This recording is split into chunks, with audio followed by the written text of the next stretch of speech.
Gentlemen, we are ATW, but we are definitely all elite. We are now over practically 48 hours removed from what I believe was this year's S rank. I said S rank pay-per-view.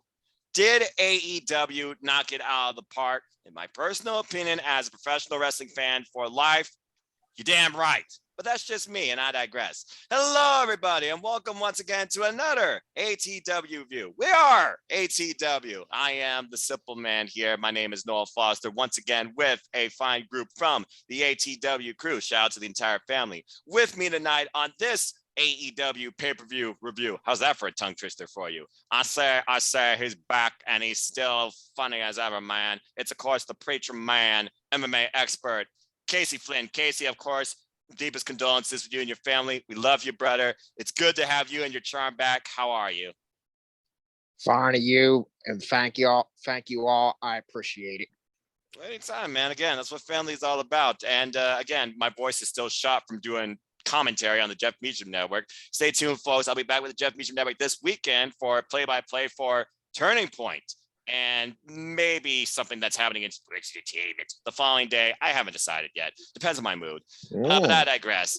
Also with me, of course, he is the All Elite King. Though, since we did our first ever All Elite League, you might now be the Prince. Nah, I'm not going to take that moniker from you, brother. But hey, good game, guys. Good game. I beat y'all by literally 1 point. But I digress. Good stuff. Yes, you did. With that being said, folks, it's, of course, my brother in Bullet Club, King A Train, Anthony. Anthony, how are you? Holy shit, what a weekend we went through. That was one of the best pay-per-views I have ever seen, and we just had All Out back in September, but we'll discuss more into that. Oh, and shout out to G Fuel, even though I'm not sponsored. Shout out to G Fuel for this review. There you go, folks. He's looking for a sponsorship, and he drinks the stuff like I drink the do. So if you're looking for somebody to, be there with your drinks, he's the guy to look for too. But yeah, I get exactly what you're saying.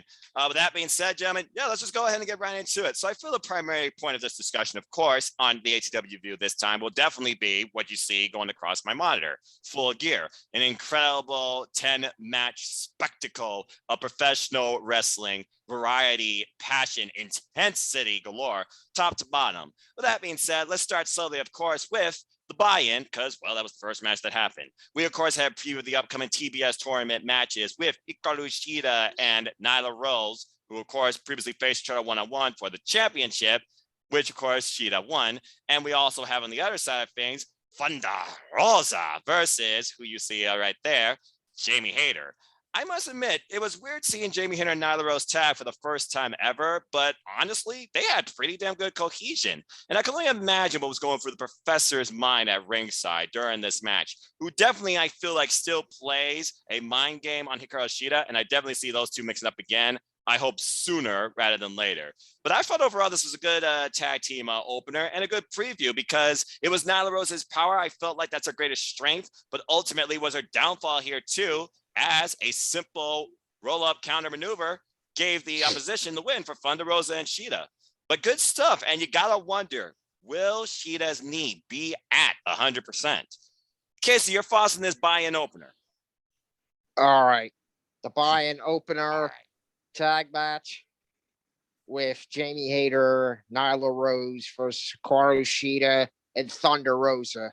I thought it was awesome from top to bottom, and Thunder Rosa and Hikaru Shida got excellent chemistry as a tag team, and I was surprised Hikaru Shida's knee held up very well in that tag match, and I literally thought Jamie Hayter and Nyla Rose is going to win this tag match over Thunder Rosa and Hikaru Shida. But Hikaru Shida and Jamie and Thunder Rosa winning, I thought it was very good. The tag match, a buy-in match, but the real mystery remains is how will Hikaru Shida's knee hold up in this Wednesday's match for the TBS Women's Title semifinal versus Nyla Rose, because Nyla Rose is a test for Hikaru Shida this Wednesday night. And do you think Nyla Rose is going to go to work on Hikaru Shida's knee? Damn right I do, because that's where Hikaru Shida's weakness is in her knee. And Shida's knee is going to be worked on a lot to slow down the speed of Hikaru Shida. But can Hikaru Shida beat Nyla Rose in a strength game? Absolutely not. Can she beat Nyla Rose in a speed match? Most definitely. But if Hikaru Shida wants to beat Nyla Rose, she's got to use her speed against Nyla Rose. And if Nyla Rose wants to beat Hikaru Shida, she's got to slow down Hikaru Shida and take the speed away from her. But we'll see how this plays out this Wednesday night between Shida and Nyla Rose. But anyway, it's going to be a good match between them, and the buy-in tag match was awesome before the pre-pay-per-view got underway. I like your technical points too. Definitely previewing what could really be the outlook and the strategy that Nyla Rose might implement. But again, that Bushido, that fighting spirit, you never counted Hikaru Shida out. King, your thoughts regarding this match? And since he talked about the Hikaru Shida and the Nyla Rose match, we look at the perspective of course, the other side, Thunder Rosa and Jamie Hayter. We saw the two kind of clash a little bit with each other here too. So give me your thoughts towards that as well. That was a nice little showing between Thunder Rosa and Jamie Hayter on the buy-in in that tag match, because it gave us a little preview of what's to come, which I think it might be happening on Rampage. If I were to predict, maybe Rampage, maybe the next week's Dynamite, because it kind of ties in with Thunder Rosa's history with Britt Baker, if you look at it, because Jamie Hayter is the assistant to Britt Baker, the doctor herself, of course, which she retained, which we'll talk more about that. Especially you. Which basically... Yes, we will. It basically, when I look at it, it's basically like, how shall I put this? Like, if that match gets when that match for that their match gets announced for either, like I said, Rampage or Dynamite, I have a feeling that Rebel or Britt will try to get involved in that, because, like I said, there's history between. If you look at it, it could be an extended, history of, Dr. Britt Baker and Thunder Rosa's rivalry, because if I were to predict this, I could say Rebel will probably interfere in that match and have Jamie Hayter move on to the semis. But it gave us a little clash. It gave us a little preview of what's to come in their match in the TBS Championship, a Women's Championship tournament. And basically, with all of these four women, basically clashing it out, and give us a little preview of their matches to come, especially Hikaru Shida and Nyla Rose. Let's not forget, guys, these two got history because of the fact that, Hikaru Shida was the one to dethrone Nyla Rose in the AEW Women's World Championship last year. So Shida's going to have to bring it, what brought her to the dance, to dethrone Nyla, but also Nyla might have a counter to get Shida as well. And let's not forget, Serena Deeb might be at ringside for this one as well, because let's not forget, Deeb is still holding that grudge on Shida for not moving on to this, for not moving on to the TBS Women's Championship. But overall, this was a good match to get us going for the buy-in of what was the main card still yet to go. What everybody was excited for the match to kick off, which we will talk about. Yeah, and I must say, again, with Deeb's influence there, that really was the turning point, no pun intended, with that being the Saturday, of this match when Vicky Guerrero, of course, lying, cheating, and stealing the Guerrero way. Might I add, this pay-per-view was taking place from a place very near and dear to the Guerrero family, which I'm sure we're going to highlight throughout the night, because we definitely saw that machismo and Latino Heat on multiple occasions, but I digress. Anyway, it was Vicky Guerrero using Shida's kendo stick on the vulnerable knee. That definitely was the turning point here that nearly did give Nyla Rose and Jamie Hayter the win. But again, it was Shida's resourcefulness and awareness countering Nyla Rose's power, and she got the roll-up victory. So again, we'll have to wait and see how this goes. And looking at the tournament, you would think it's almost black and white when you look at these matches. Jamie Hayter, Thunder Rosa. If the Britt Baker thing does not coincide, you would think you would see maybe Thunder Rosa and Jay Cargill in the next round. Or do we finally see Red Velvet overcome Jay Cargill in an out of nowhere situation? Because those two can't wait to beat the holy shit out of each other. I'm just going to say that right now. And could we get a kind of unique classic where Red Velvet takes on Jamie Hayter? There's still that suspension of disbelief that we don't really know which way this tournament's going to go. And when you look at Nyla Rose and Carl Shida, either one of those ladies could face Ruby Soho or Chris Statlander. And Chris Statlander, of course, has history with Nyla Rose, previously facing her for the AEW Women's World Championship last year at AEW Revolution. So there's a lot of different things to think about here when you think about what could be the results going forward. So again, this women's division, though, the depth and just the unpredictability and the potential, it just keeps on making us want more and really wonder, what is the future of not only the TBS title, but maybe the next challenger to the AEW Women's World Champions reign? But again, we'll have to wait and see. All right, so yeah, let's go ahead and go right into the show as we really kicked off the pay-per-view in a way I was not expecting, but honestly, this was probably the best match to open the show with two AEW originals, two pillars of AEW, self-defined by Maxwell Jacob Friedman, MJF, coming out, of course, Ric Flair-esque Macho Man, Randy Savage type robe, and all the overloaded ego bravado in the world to a very, of course, down-to-earth, simple, just does this for a living, will literally do this till he dies mentality. Darby Allin, a nice black and white vigilante type package where apparently MJF burned in a car fire crash. And he came out with a different look, came out with Sting, but Sting simply just gave him the fist bump and the two went at it on their own. Now, before I give, of course, my points about this incredible wrestling clinic, this was a hell of a wrestling match. Let's kick it off with you, King. Your point and moments and thoughts about this match overall.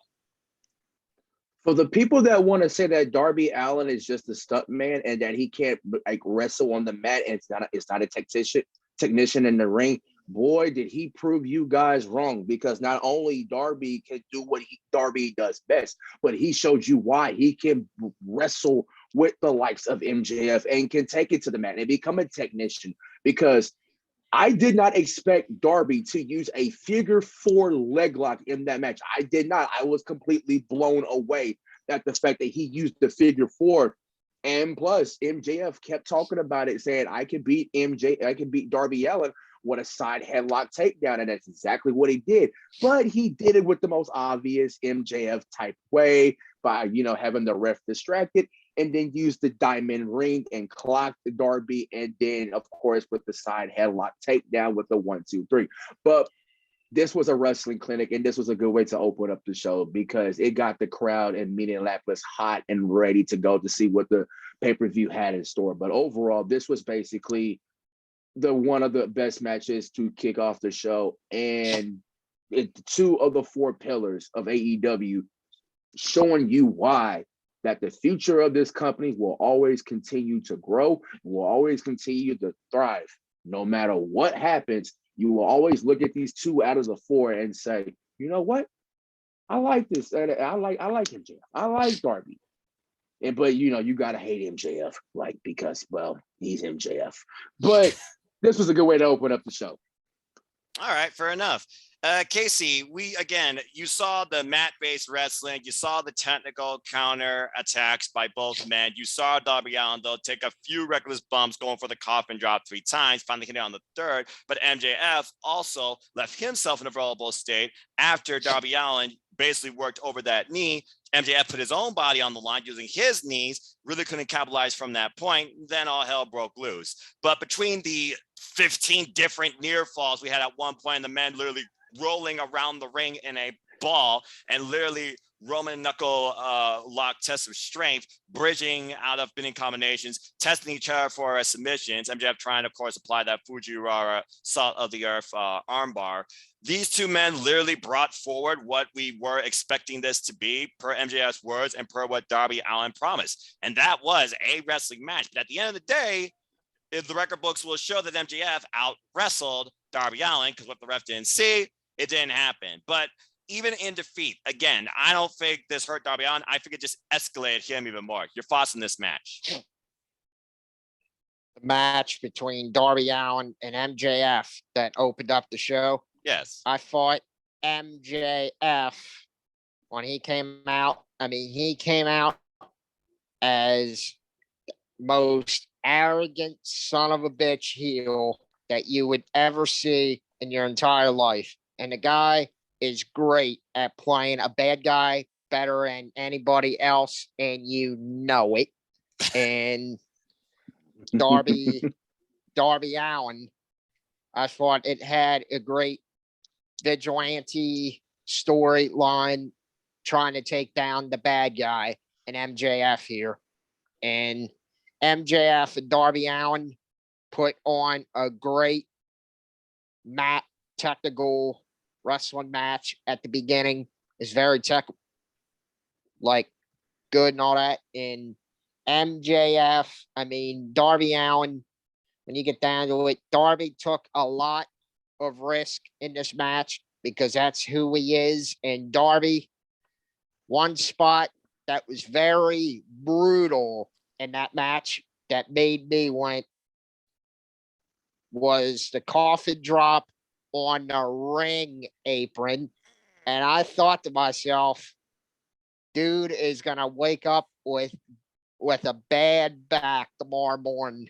And I thought to myself, Darby Allin has a lot of guts to be doing all these crazy spots and all this.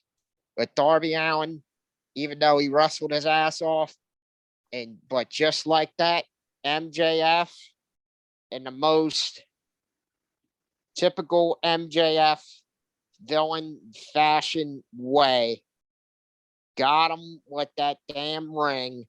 1, 2, 3. And once again, MJF proved the whole world on why he's better than you, and you know it.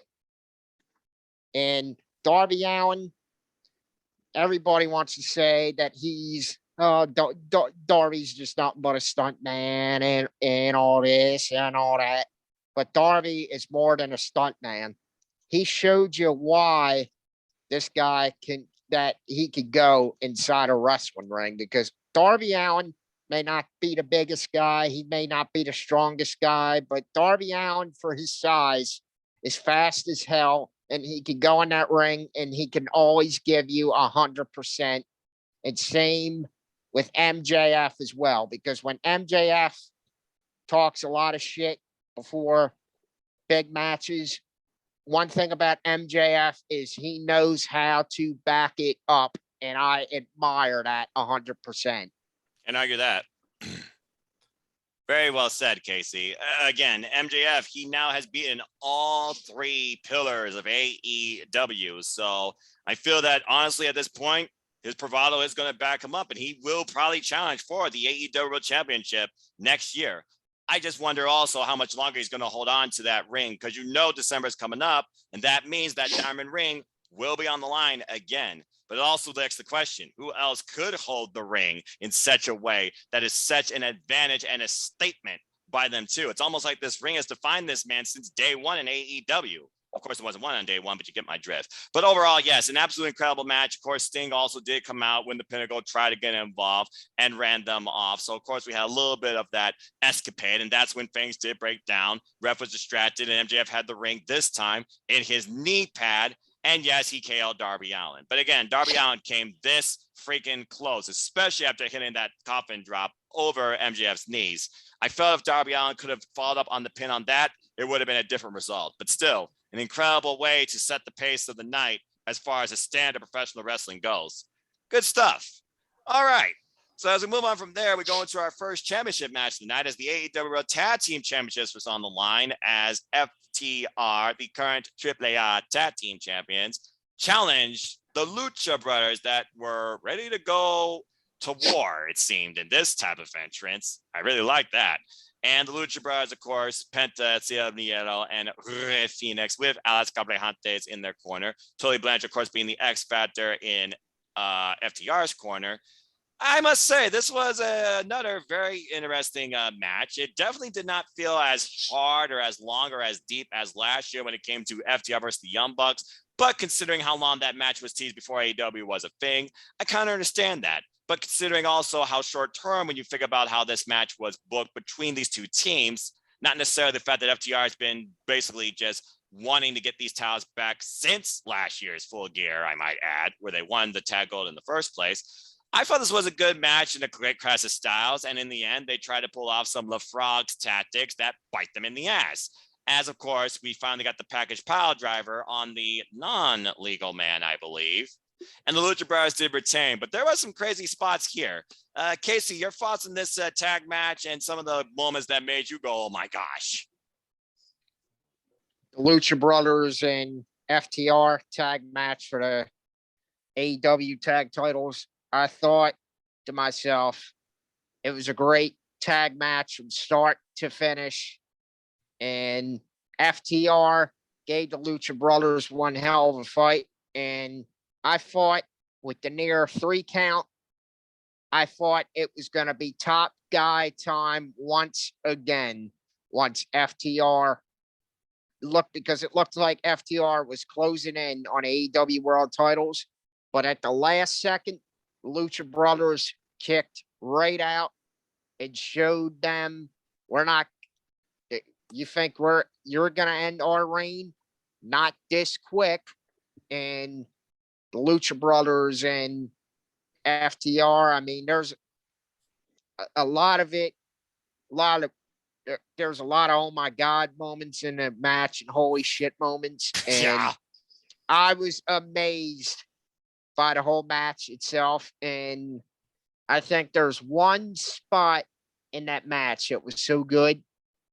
I can't remember what it was, but my face and my jaw was like,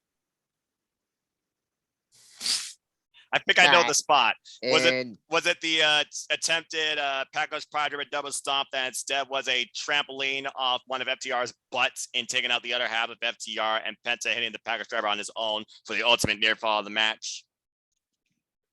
it was, yeah. That's what I thought it was. The first time I've seen Lucha Brothers do something different in that spot. And again, Ray Phoenix can bounce off anything. Of course he can. Ray Phoenix and the Lucha Brothers are known as high flyers, and damn, I was amazed by the tag match from start to finish because both of those tag teams gave it 100% and gave it their all. But the Lucha Brothers ended up prevailing and retaining the AEW World Tag titles because I had the Lucha Brothers winning that match because it was way too soon for them to lose the AEW World Tag titles, because they already won them last month inside of a steel cage match off the Young Bucks. Well, there's no way in hell. August, botch, but I do get what you're saying. Yeah. September, another botch. Oh, dang it. Thank you. Damn. It's all right. We're tired. It's all good. Continue, Casey. Anyway, Lucha Brothers and FTR tag match was an awesome tag match for the AEW World Tag titles from start to finish. And I was surprised that that FTR didn't bust out a shatter machine in the middle of the tag match. Callback. I was very surprised at that. And yep. And that's all. I mean, well, actually, not callback. They call it Big Rig now in the name, of course, the late great Brother League. I rest his soul, Big John Rig. Huber. Damn it, another botch. Big Rig. We're gonna probably be doing that throughout the night. I'm just waiting for somebody to call someone's name wrong, and it probably likely will be me. Big Rig. Yeah. But, sorry, FDR, it's Big Rig. Yep. Top guys. King, your takeaways from this match. We all called it right, but FTR came that damn close. Oh my goodness. I mean, like you touched on it, Ray Phoenix can basically just fly off anything. I'm still waiting for that match with him and Dante Martin. Tony Khan, please make it happen. But there were a few spots I could take away from, and y'all already mentioned one of them. Another spot was when Dax was trying to go for the Three Amigos, but he stopped that too. And Penta counter, and it was like, let me show you how to do it, how we do it, how we represent Eddie Guerrero. And that was one of the few spots that we that they showed of Eddie, was when Penta hit the three amigos, and then Ray hit the frog splash, and that was a 2 count. I was like, they're gonna win off of the three amigos frog splash combo, and I was like, oh my god. But I was like, okay, this is how you do tag team wrestling, because folks, like I've always said before, AEW has got the tag team division on lockdown, because when it comes to tag team wrestling matters in AEW. And how Ray Phoenix walks them ropes, I don't see how he do it when him walking the ropes and just basically like penalty kicking somebody while walking through the ropes. I gotta let him teach me how to do that, but I might bust my butt. But overall, yeah, it was a controversial win. Some people will call it controversial because it was the non-illegal man, which was Cash and not Dax with that assisted fear factor. But it seems like this is 2 times now. Yes, it's in the record books, but now this is twice now that FTR has lost at Full Gear, because last year they lost to the Bucks. Yep. Now this year they lost to the Lucha Bros. And it's like, it's Full Gear FTR's kryptonite. No matter how much they bring it to a certain tag team at Full Gear, whether it be the Bucks, whether it be the Lucha Bros, is Full Gear really FTR's kryptonite? Because they can't seem to win at Full Gear, no matter how much they bring it to the table, no matter how much they bring the fight. And it's like I said, this is twice now that they've lost at Full Gear. And it kind of makes you wonder, though, just a little bit. But overall, this was a great tag team match. And of course, in December, these two will run it back. But this time it will be for the AAA Tag Team Championships at Triple Mania in December, when these two will meet once again. Not in AEW, folks, but in AAA. There you go. Yeah, because no doubt that Lucha Brothers definitely claim their stakes that we're getting our titles back. But as far as FTR goes, yeah, they definitely got a beef. And I feel like this definitely is not over. At this point, though, since you did say it's basically 2 times Full Gear, but it's also 1 FTR, 1 Lucha Brothers, it wins the prime if the next match is a 2 out of 3 falls. It sounds like it's the only logical way to go at this point. But again, and also before I don't mean to interrupt you, dude. Go ahead, man. There was a nice callback, and I think I'm the only one that noticed it, was when FTR did American Alpha's assisted backdrop suplex in that match. Oh, yeah, you're right. They didn't even do anything American Alpha based last year. That's a good, because again, we know how far they went with American Alpha in that feud. And the thing is, FTR has been on point on interviews saying we kind of carried American Alpha through that because they got winded. Mm-hmm. Yep. Chad Gable and Jason Jordan got winded at the time. But still, that match in NXT TakeOver Dallas, and then the follow-up on NXT TakeOver at the end, classics. Yes, indeed. Yes, Lord, they are. The good days, but I digress. All right, great stuff, gentlemen. And again, congratulations to the Lucha Brothers retaining the AEW Tag Team Championships and a great tag showing, and hell of a tribute to Eddie Guerrero. And before I move on, let's go ahead and talk about the symbolism of why are we talking about Eddie Guerrero from the Target Center in Minneapolis, Minnesota. Now, I think I always am the guy that talks about all the history, all the stuff like that, but this isn't about me. This is about wrestling. King, take it away. I want you to simply state the facts and some of your favorite memories of the late, great Eddie Guerrero. Oh, yeah, we're going in a different tangent. Yes, we are. Man, I used to watch this dude as a kid. And back in 98, watch him in WCW, man. I mean, he was one of the main people I watched that I was so intrigued in WCW's Cruiserweight division. Him and Rey Mysterio and Juventud and Dean Malenko. Dean Malenko. Benoit. Did Benoit ever into the Cruiserweight division at the time? I don't recall. I don't remember. Because I was literally 5 years old. Right. I don't remember. But those were just some of the names that I can think of who represented the WCW Cruiserweight division that was on fire back in the 90s in WCW. And then all of a sudden, he made him, Malenko, Benoit, and Saturn made the jump to the WWE and became known as the Radicals. The Radicals, yes. In the WWF, actually. Yep. And then Yep. of course, Eddie had his demons and early in his career, and then that led him to being fired in the WWE. And then, he was working the independents for a little bit. And even CM Punk touched on it during the Full Gear post conference. And Yep. he felt a little and he felt a little bit emotional talking about Eddie because, well, if you know Eddie and CM Punk's history, every time that they fought while Eddie was traveling the independent scene, while he got released from WWE, these two squared off like years ago, and I still go back and watch that match. I even watched it today during at my work while Punk was talking about, getting a little emotional about Eddie Saturday night in the post scrum. And I went back and watched that. And then when Eddie came back to WWE, he had a second chance in life, which basically I was proud of him when he finally got back to the WWE, and he basically, fought his demons, and he fought them to the success to where I feel like, okay.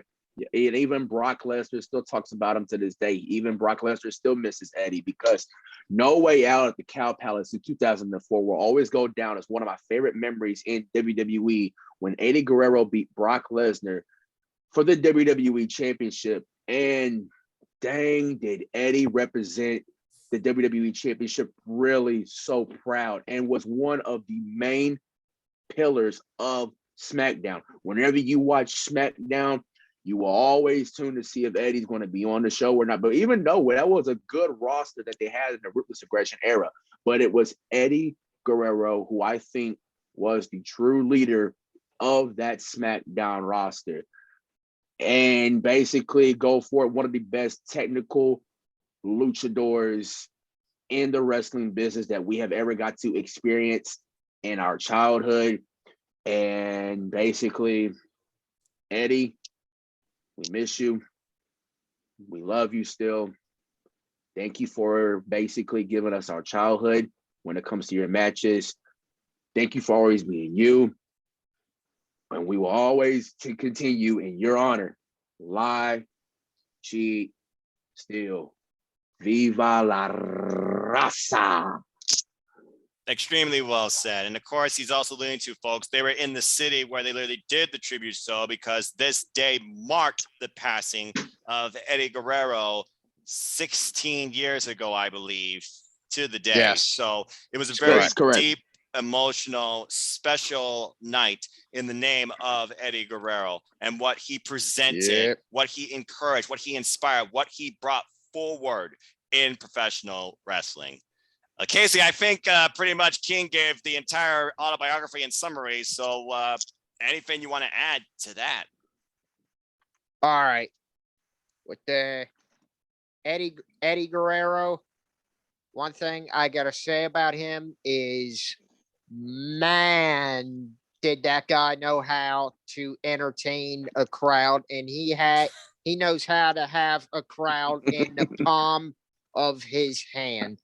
And Eddie Guerrero, back then, I mean, he had a lot of awesome matches and awesome feuds with the likes of JBL, John Liefeld, and especially how Eddie Guerrero was like hijacked JBL's limousine, and I remember that.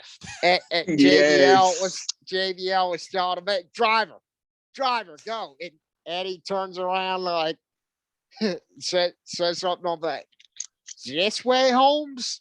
And Eddie drove the car like so fast and crashed the limo in the arena and completely embarrassed JBL from start to finish in their feud. And I remember one of his other matches was against John Cena in a parking lot match. And man, but Eddie, you don't mess with my lowrider, Holmes. And one other match that I can also remember is his feud with Kurt Angle. That was the one Kurt Angle was Kurt Angle when he was a SmackDown general manager at the time. WrestleMania 20, like that match for the WWE title was awesome from start to finish. And when Kurt Angle had Eddie in the ankle lock, like Kurt ripped the boot off, like the boot came off Eddie's foot, and Eddie beat him like real geniusly, like completely outsmarted him. And Eddie and Kurt's match all the way up to SummerSlam was phenomenal. And him and Kurt Angle had some classic battles and all that. And before Eddie Guerrero, God rest his soul, he was supposed to have a match with the Heartbreak Kid, Shawn Michaels, We never at got it. WrestleMania 22.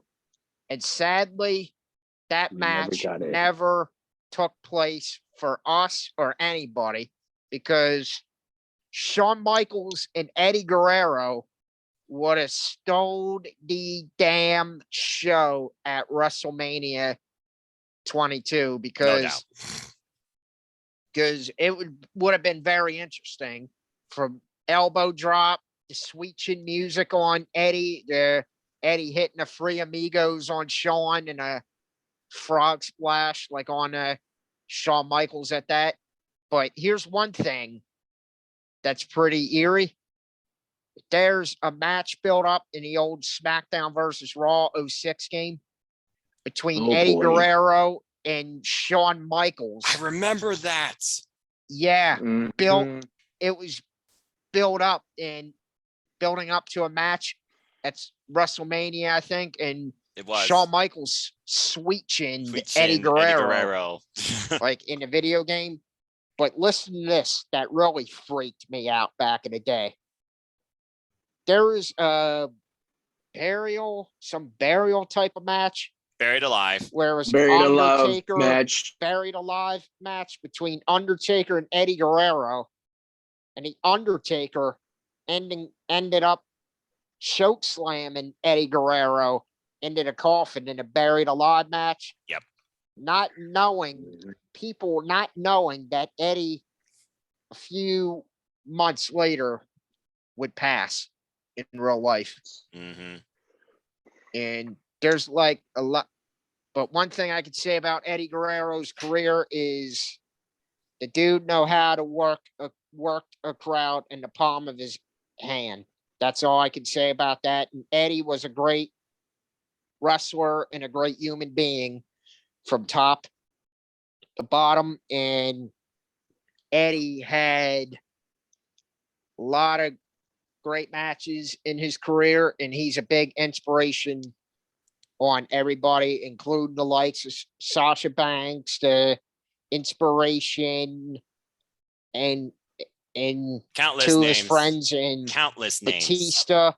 Batista, Rey Mysterio, like Undertaker, and Eddie Guerrero. I mean, when you get down to it, the guy would always give you 100% in all of his matches. I mean, he didn't care who he wrestled against. He just brought out the best in everybody, no matter who he fought against. And that's one thing I miss about Eddie Guerrero greatly, is he had the crowd eating out of the palm of his hand, because nobody else had that charisma like Guerrero did, because he was over with the crowd, and he knew how to work a crowd from start to finish. God rest your soul, Eddie Guerrero. You are very well missed, sir. We wish you were here today to see today's wrestling world and the forbidden door that AEW is doing now, because we would have definitely loved to hear your take on the forbidden door, on what AEW is doing now. Imagine Eddie Guerrero in AEW. Just saying. Oh my God. Yeah, as a coach, Eddie Guerrero as a coach. Holy shit. And the match. Not only that, but also going back to his New Japan Pro Wrestling days, Black Tiger. Yeah, he and Rocky Romero could go back and renew hostilities, because Rocky Romero was the other Black Tiger. That too. There you go. Mm-hmm. again, the bottom line is this. It was definitely a emotionally heavily inspired and encouraged night in the name of the late, great Eddie Guerrero. So let's go ahead and keep talking about this show. But again, folks, we just want you to acknowledge really at the end of the day what the underlying purpose of the show also was about. Not just professional wrestling, but celebrating a great professional wrestler. Okay. That's right. Trying to get back on the things now with the pay-per-view. Let's go ahead and move on to the next match, which I believe was, oh yeah, I remember this. The AEW World Title Eliminator Tournament final between the Redeemer, God's former favorite champion, Miro, and the American Dragon, Bryan Danielson. Holy hell. Casey's already is grinning. Casey, I can tell wants to talk about this. Casey, kick it off. Talk about this match. Talk about it. Holy shit. Bryan Danielson and Miro. Oh, man. These two guys beat the shit out of each other. Yeah. Until nobody was standing anymore.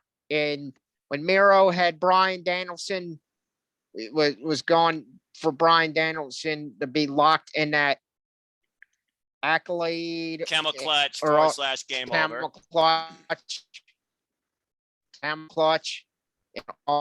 I fought Bryan Danielson. I was like, as soon as Miro lays back, the game is over. And I was so impressed with Bryan Danielson's technical ability, how he was able to escape that and was keeping the Miro from putting on his second arm, like the lock-in camel clutch, and Bryan Danielson him back. Exactly. Bryan Danielson and Miro put on an absolute instant classic of a match from start to finish. And Bryan and Miro, you had a power, Miro versus speed, and Bryan Danielson. And at the end of the day, that match, speed and Bryan Danielson prevailed, victorious over God's favorite champion, Miro. And Bryan and Miro absolutely brought out the best in each other from start to finish. And Bryan, as soon as after he defeated Miro, that I thought to myself, give both of these guys a standing ovation, because they beat the shit out of each other, because both of these dudes wanted to advance to the next round, and they both worked to get there, and Bryan Danielson worked his ass off to get to the next round. But do I see Miro as a future AEW World Champion down the road someday? Sure, I do. Do I see the same thing with Bryan Danielson? Yes, I do. I see both of them as future AEW World Champions, because they both put on a fantastic wrestling technical clinic that I have ever seen in this modern era of the 21st century of professional wrestling. Wow, that's a hell of a statement and an accolade, considering how many professional wrestling matches we've seen this year. But again, the form of the night for Full Gear especially. Oh, this match did this. Let's try and one up it. Kick it up into another gear and another gear. And these two did just that. King, your thoughts on this match? Good Lord. You look back 3 years ago when they first had an encounter over in that other company, which we will not talk about. You look at the 3 years ago from there, and you look at it now. They are two totally complete different type of people, and it just goes to show. And ever since Bryan has been here for 2 months, ever since that All Out debut, the man has put up nothing but classic bangers ever since he's been here for 2 months. And it's basically stating the fact that, okay, I'm Bryan Danielson. I'm the American Dragon. I got to show you these people who I really am, my true self, my real self. but also kicking up another gear as well. And Miro, on the other hand, oh my God, Miro challenged Brian to basically, okay, kick me here, and he did just that. But Miro said, you know what? No, those kicks ain't good enough, so I'm just going to kick you right in the back, and he stunned Brian. I was like, okay, yeah, this is really going to go Miro's way, because when you look at it, we had power versus technical in this match, and this clash of styles, because of the fact that being that when Brian got out of the game over, I was like, yep, that is Brian's technician right there, showing you in its purest form. And then when he got him in the guillotine, the same guillotine that made Eddie Kingston passed out, and I was like, and then when I heard that bell and Miro passed out, I was like, yeah, Brian survived. He won, but he survived. That was basically a war with Bryan Danielson, but also the road that Brian took to get here in this spot, because he had to go through Dustin, he had to go through Kingston, and now he had to go through Miro. Those are three tough, formidable opponents that Brian had to get through just to become number one contender for the AEW World Championship. Now, what Brian is being the number one contender, which we will talk about in the main event. Tony, all I gotta say is, if you want to put it on TBS, do that. Put it on a Revolution, do that too. I just can't wait for it to happen. But this was a good match. And basically, I kept talking about on Twitter, I was like, is this the theme of basically we're going to outdo everybody's matches? We went from first gear, then we went to second gear, and then now we made it to third gear. You basically answered your own question, as we'll definitely talk about in the next match that you're going to kick off for a particular reason, but I digress. Yes, this was an absolute physical war of technical versus power, as Miro basically claimed, this is my ring, you can't beat me. And literally, Bryan Danielson's on point saying, I haven't beaten Miro before, but Miro, he doesn't really blame himself for his own faults or losses. When I lose, and I've lost a lot, I just go back to what, brought me to the game in the first place and try and improve on it. And he likes competing in tournaments because, again, it really pushes him harder and harder and harder. This was no exception. As you saw alluded to with each of Bryan Danielson's fury offense of several strikes. It only took one strike by Miro to put him down. With every technical submission-based move or try to hinder point, including that bandage leg, which he really didn't go after, which I was kind of surprised about, Miro basically fought back. And then when Miro finally locked in the game over, I thought it really was it. But Bryan Danielson is the first one to be able to escape it via the ropes. He survived, like you said. And then he goes for a second time. And once again, Bryan Danielson counters that. And once he tries to go for the Kingston type finish, Miro just powers out of it and beats the holy daylights out of him. Again, these two literally bludgeon each other, if I could use a word. And as you said, it was literally a front headlock guillotine kind of DDT combo, because he had to get him off the ropes in the corner. He had to go to another level. And it was almost like he KO'd Miro, because I didn't see no physical tap out. I think the referee stopped because Miro couldn't respond because he got his head caved in on a DDT and was still locked in a submission as well, which again goes back to that weak point of Miro, his neck. It took some sort of DDT type variation, which he did pull off a DDT earlier, but he further exaggerated on it to allow Bryan Danielson to win this tournament. And once again, Miro protected in defeat. Miro's finally overcome by Bryan Danielson, and these two, the handcuffs were off. They went, no pun intended, okay, maybe pun intended, all out. And it was an incredible physical war of, as you said, strength versus technical ability. And of course, Miro having an amateur wrestling background, that came into play too, where he showed off his technical prowess, but he definitely more so relied on his power during this match. And I thought this was tremendous. So Miro being in this spot, even under these circumstances, which I feel like this was inevitably a match we're going to see, I felt that Miro definitely delivered and definitely deserved it and earned it. What's next for the Redeemer?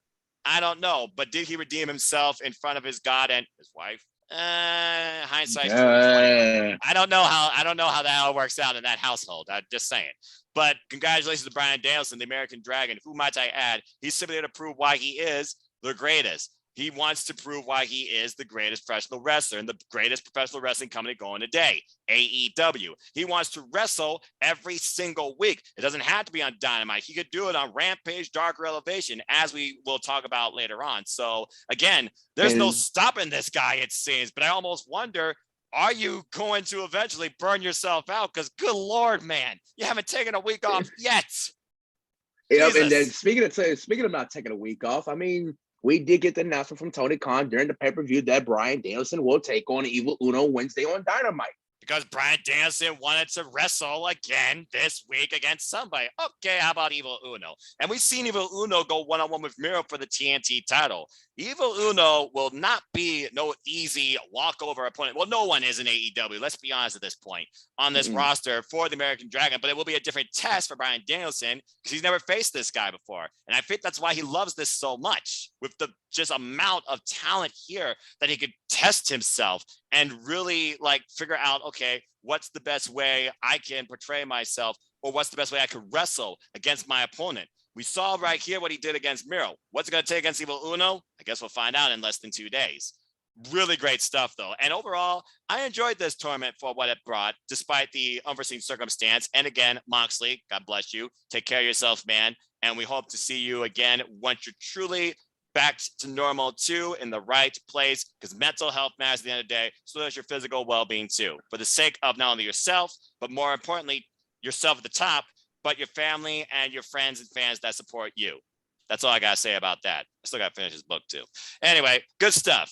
All right. Well, King, what did I say? We talked about it. I not call it, and that's all I'm going to say, because I'm going to let you describe the theatrical story plots and the incredible OMG moments from this wild ass 6-man Falls Count Anywhere trios match between Jurassic Express's Jungle Boy, Luchasaurus, and Christian Cage taking on your boys, representing Bret the Him and Hart, I think, in that hot pink, the Super Click.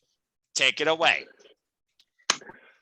Oh my God, this was the most wild 6-man tag Falls Count Anywhere match, and it all started back when we had Grand Slam Rampage in September, when basically the Super Click got the win over them, and then we basically, the Super Click got one on Jurassic Express and Christian, and then Jurassic Express and Christian got one back, and then Super Click again with the triple power bomb, shield like power bomb over backstage, and then that's what caused for this, continuing feud to happen. Which basically, this feud has been really, like, if I'm being honest, it's been really good. And it's been getting me intrigued, and it kind of got me going back and forth, because yes, I am a Super Click fan, I am an Elite fan, but those that already know. But of course, I went with my boys. But in the end, I mean, kind of wish I did it, because of the fact that I've never seen a 6'5", 280-pounder jump off the stage with a shooting star press on too many people. What the hell, Luchasaurus? Hell? Like, even when you saw Jungle Boy's face, it was like wow, like even he couldn't believe that this was so much chaotic spots, including Christian off the fourth row all the way back there with a crossbody onto Brandon Cutler. Brandon, why did you have to get yourself in the match for? Why, Cutler? Why? You're stupid. You're stupid, stooge. Like, come on. Stupid But then idiot, and then Christian and Nick just basically battling with the crowd. I mean, if you watch BTE, Cutler kind of filmed it on BTE on today's episode, and they basically brawled all the way in that crowd, all the way down.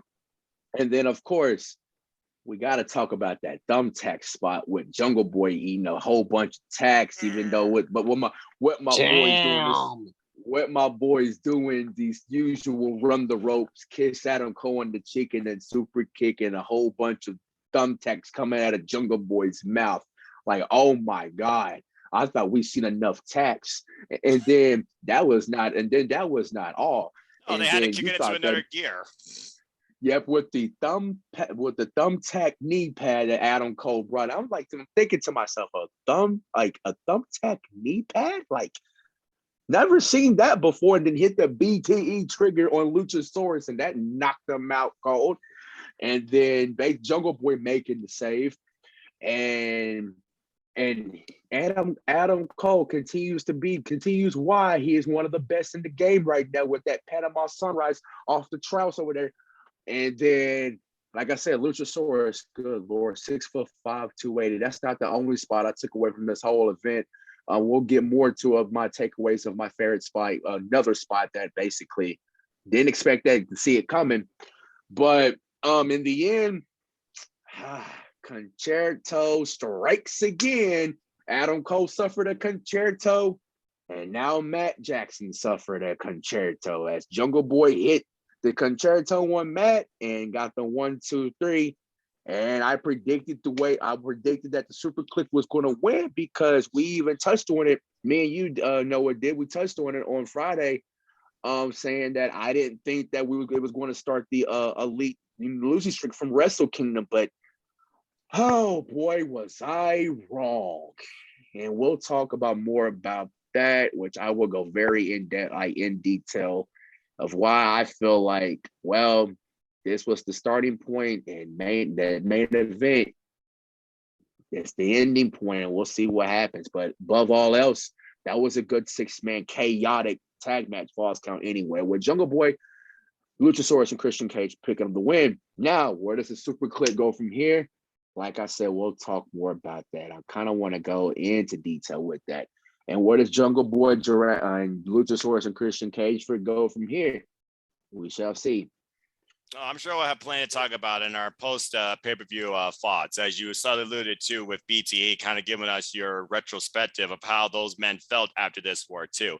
That being said, you covered a lot of ground, but yeah, we had everything: tables, ladders, chairs thrown Luchasaurus face. Hello. We've had near falls galore. We've had people rise from the dead to break them out of nowhere. There's at least 4 different occasions in the ring and up the rampway. I thought this would be over, including that tack-filled BTE trigger, which I thought really was it. How Jungle Boy came out from the dead and broke that up and then took on the Super Click 3 against 1 for a time being. That was until Christian Cage got up and spared somebody. And then Luchasaurus, of course, pulling off the spot of all spots you never thought you would see a man like him ever do in your life. And then, of course, you said a deep breath. Jungle Boy wanted to deliver the last shot, and boy, did he. And that trio got the win. But this was one of the most wild, chaotic 6-man wars I've ever seen in my life, and I loved it top to bottom. Blood and smashed bodies, broken wood, bent over chairs, bent spines, tacks, everything you could think of except for the kitchen sink at this point. And I'll talk more about that later, but I digress. Casey, your thoughts about this 6-man car wreck? What a way to end a war between these trios. Oh, man.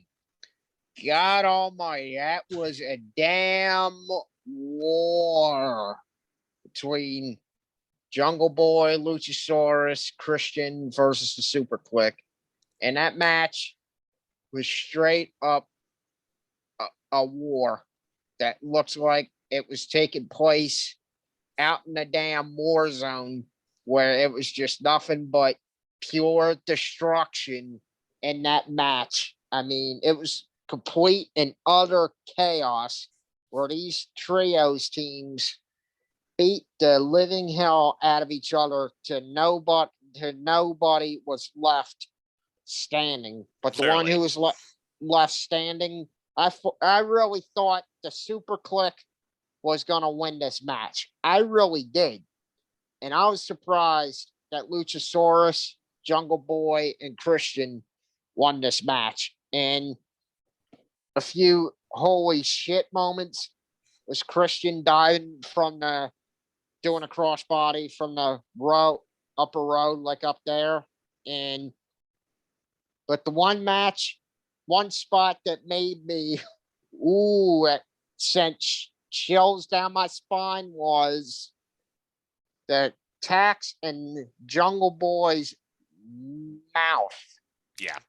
And I thought but one thing that's always hilarious was Matt and Nick Jackson planning the kiss on Adam Cole's cheeks, and Adam Cole going, yeah, yeah, and all this.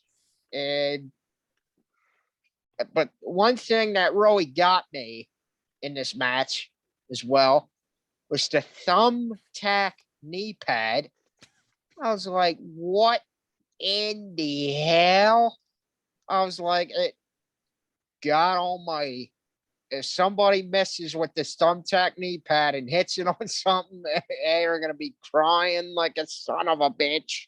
But Adam Cole, Nick Jackson, and Matt Jackson, when they hit the BTE on Luchasaurus, that looked like that was enough for Luchasaurus to go down for the count right there.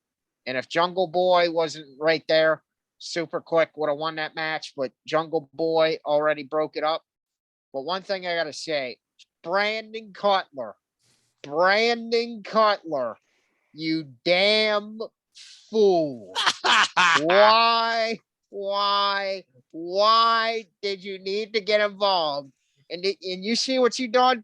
You sprayed cold spray right in that on Nick Jackson's eyes. I love that.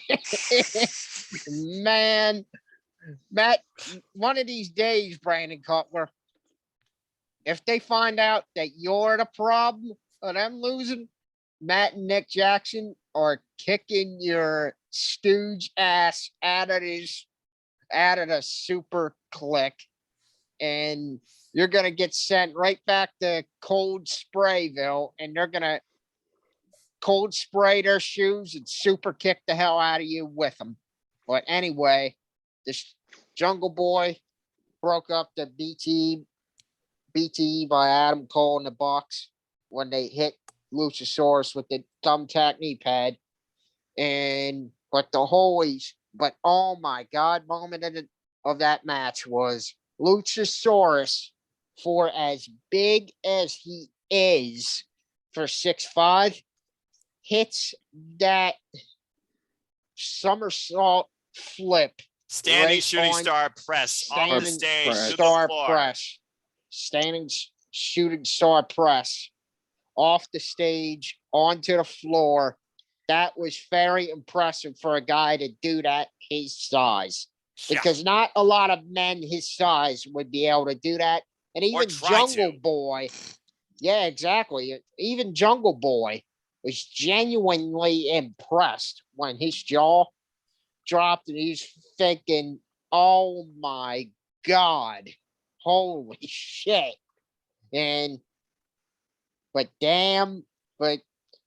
poor Adam Cole got the damn concerto this past Dynamite before the pay-per-view.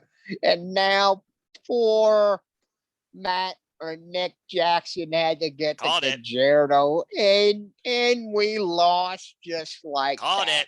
But if it wasn't for Brandon Cutler's stooge ass, we would have fucking won this match over Jungle Boy, Luchasaurus, and Christian Cage, because Jungle Boy would have been singing no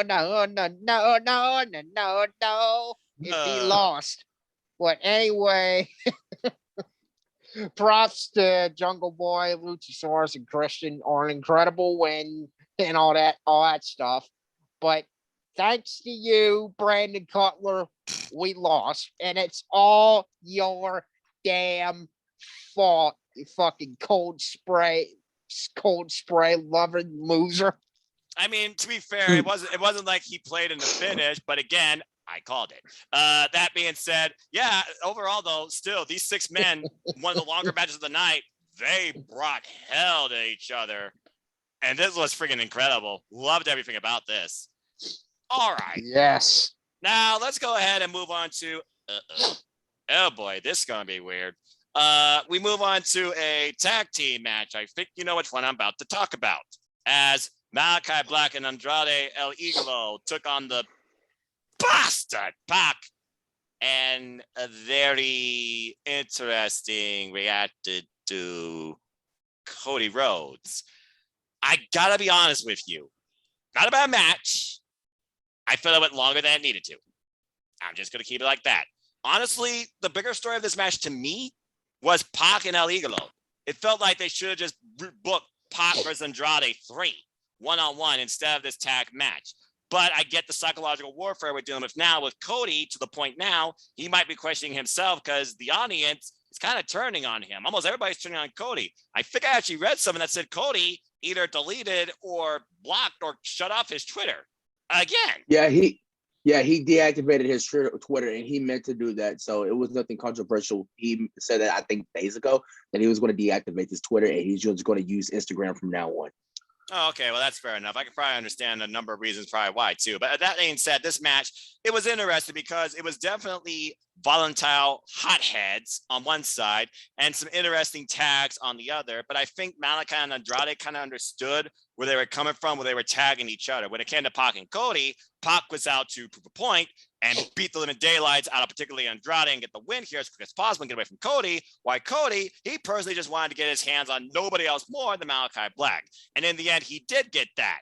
And a black mass kicked for his troubles and was out for most of this match, which then turned into a handicap match. And I'll give Pac credit. He really brought it here against both Andrade and Malachi. I want to see Malachi versus Pac 1-on-1. In the end, Cody finally gets his bearings and finally comes back into the match after Jose is driven off by Arn Anderson. Yeah, Jose, don't ever challenge the enforcer. You in over your damn head. He got his Glock. Anyway, sorry. That being said, we saw Malachi Black and Cody. They tussled on the outside to the point that Malachi Black drove Cody into the front row, and himself included. They were both non-factors. A couple of near falls at one point, though, for Andrade with that beautiful pitch-perfect split-leg moonsault off the ropes. It's almost like he doesn't touch the ropes. I don't know how he freaking does that. Had a couple of times he could have beat Cody here, but no, it was Pac in the end who took a bit of trying. Definitely had to get his balance, but he hit the black arrow and he pinned Andrade, which I find very interesting because now that begs the question: are we going to get Andrade versus Pac 3 sooner than expected? By the way, shout out to Andrade El Igalo, of course, channeling Eddie Guerrero. He did the Three Amigos. Just saying. But overall, this match was weird to me when it came to placement and timing and also the winners. But the fact that Cody was not involved in the decision, and it more so felt like a focus of an extension of Pac and Andrade El Igalo, I'm kind of okay with it, but I don't know. This was a weird match and situation for me. Before we get any further thoughts, allow me to add another person to the room, whether for a short moment, it might be our news break time. Ladies and gentlemen, the Inquirer, our news bearer, the ATW, representing Near Entertainment. It is, of course, our good friend, Eric Brown. Eric, hello. How are you, sir? Man. Hello. Yes, we were talking about the Malachi Black and Andrade versus Cody. Okay, I got something. I got some news about that. Go for it. Go ahead, man. Cody deleted his Twitter. We were just talking about that. He said, we heard about that. He only wants to do Instagram, but we were just talking about this match. So do you have any thoughts regarding this tag match? It was like, I felt like something was off about the match. Like, I kept thinking, like, what is something else going on here? It feels very standard-esque. Like, I kept thinking, like, for a second, is this the moment it's supposed to like be this calm down match? Like, okay, we gotta calm everyone down, then get back everyone on the high. Right. I understand, like, you need those type of buffer matches because you got to regulate your audience's energy, especially when you're going to be sitting there for 4+ hours. But it just seemed weird how much time there was towards this match. And honestly, I feel like it should have been a singles match, in my opinion, because more so felt like a focus of Pac and Andrade. But yeah, but there was something that did come out about that. Go for it. Malachi Black got injured. Oh. No. Yeah, it's there's been no details. PW Insider reported this. He and Eddie Kingston were set to appear at the big event convention in New York on Sunday, was announced. However, they would not be appearing due to injuries they suffered. Oh, dear. And we haven't even got to CM Punk Damn. versus Kingston yet. Well, I hope both are okay and make a speedy recovery and whatever's affecting them. I hope it's not nearly as bad as anything that Chris Dickinson's going through. All the best to Dirty Daddy, who's been on one of the hottest streaks in his professional wrestling career, being involved in NJPW. But again, this isn't ballet, folks. This is professional wrestling. This is real life people showcasing what work they put in on their bodies and their minds. And it doesn't come without paying a heavy price once in a while. Okay, so I wasn't planning to talk about any of the other matches save for the last match because I haven't talked about those on my channel yet. Right. I saw, by the way, your retrospective on your YouTube channel about Hangman and Kenny Omega. So just to bring up to speed, we've literally been going down the card order. So we haven't even gotten to that yet. And also we talked a bit of how much influence Latino Heat had, of course, on this night as well. Yeah, since it was in the same place and the same date that he passed away at. Exactly. So honestly, if you just want to sit back and if you want to drop any news or have any thoughts, we'll go ahead and breathe through this, I think, rather quickly. King, do you have anything to add regarding this tag match? Like I posted on my Twitter account Saturday night. Great match. Wrong team won. Just saying. Short and sweet. I think it's as simple as that. Casey, I will say this though beforehand. Sure. At least Cody did get the pinfall victory. That's the thing I'm glad about. That I felt like would have been the real that really would have drove everybody into a fit. And again, that would have caused Minneapolis to cause a riot a little bit. Not a little bit, a lot of it. Dude, this is AEW. These professional wrestling fans will tell you like it is and react how they want. I think you're on point. Yes, damn right. Casey, you were gonna hear a lot of boos. Well, I mean, we heard that we already do. We already heard the heavy boos as soon as Cody's music started. It was nothing but practically boos. He's basically become a villain. That was the one match I got wrong. That was the one match I got wrong. Yep. Same, damn it, same. It cost me the win in my league. I tied with 200 people, but at least I beat all of you. Doggone it. Anyway, Casey, do you have anything to add? A couple sentences before we move on? Listen, be honest with you. As much as Malachi Black and Andrade are both awesome wrestlers and all this, but to be honest with you, I have no words to say about this match whatsoever because I literally didn't comment about this on my Twitter account because I was silent throughout this match because I could care less about it. Ouch. And all that. And I mean, I really could care less about the Cody and tag match, but Pac, Andrade, and Malachi, I do not mind. But to be honest with you, the tag match was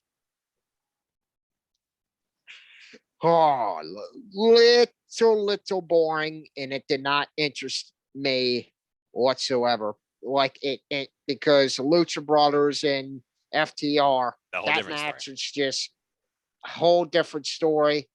But high-paced action in FTR and Lucha Brothers match.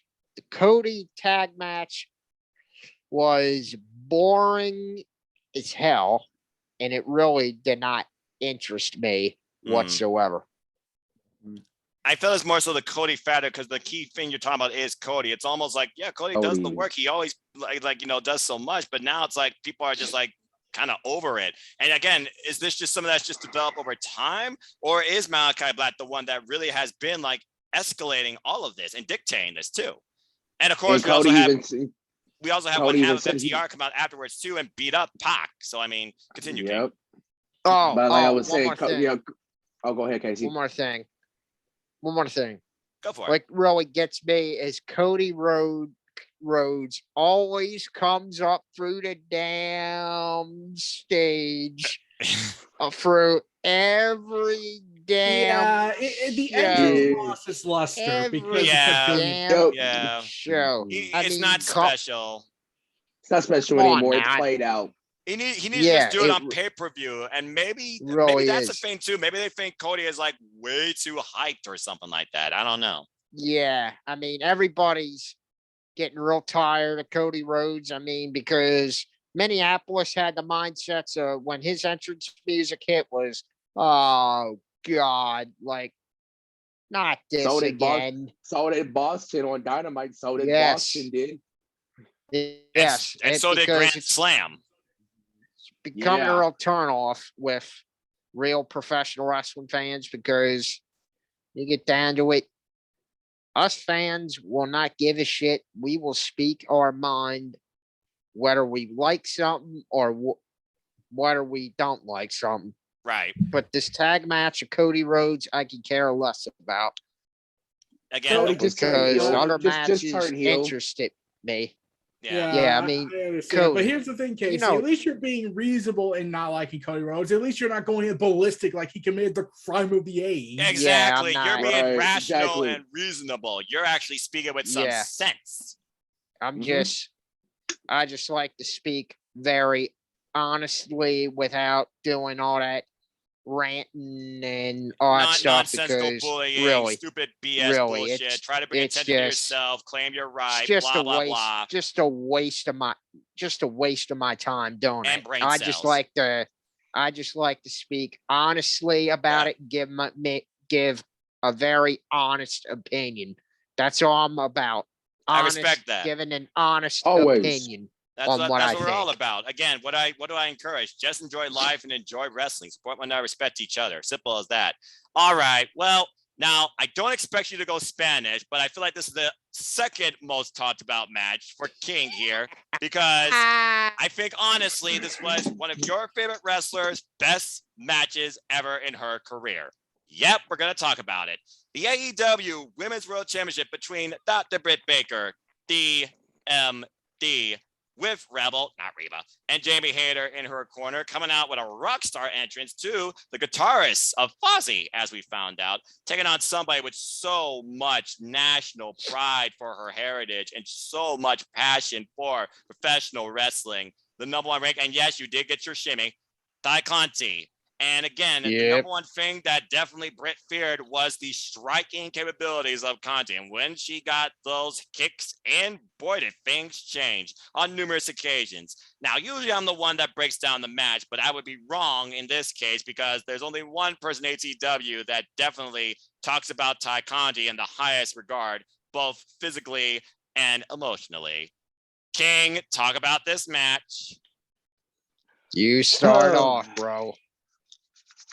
This was I'm glad you touched on that. This was Britt and Ty's like their best matches to date. Well, Britt's of course is going to be Thunder Rosa, so that's always going to be her toughest match to date. But this is different type of test, though. Different type of test, because this was a traditional championship match on pay-per-view. And might I add, Tay Conti's first ever pay-per-view championship match. Now continue.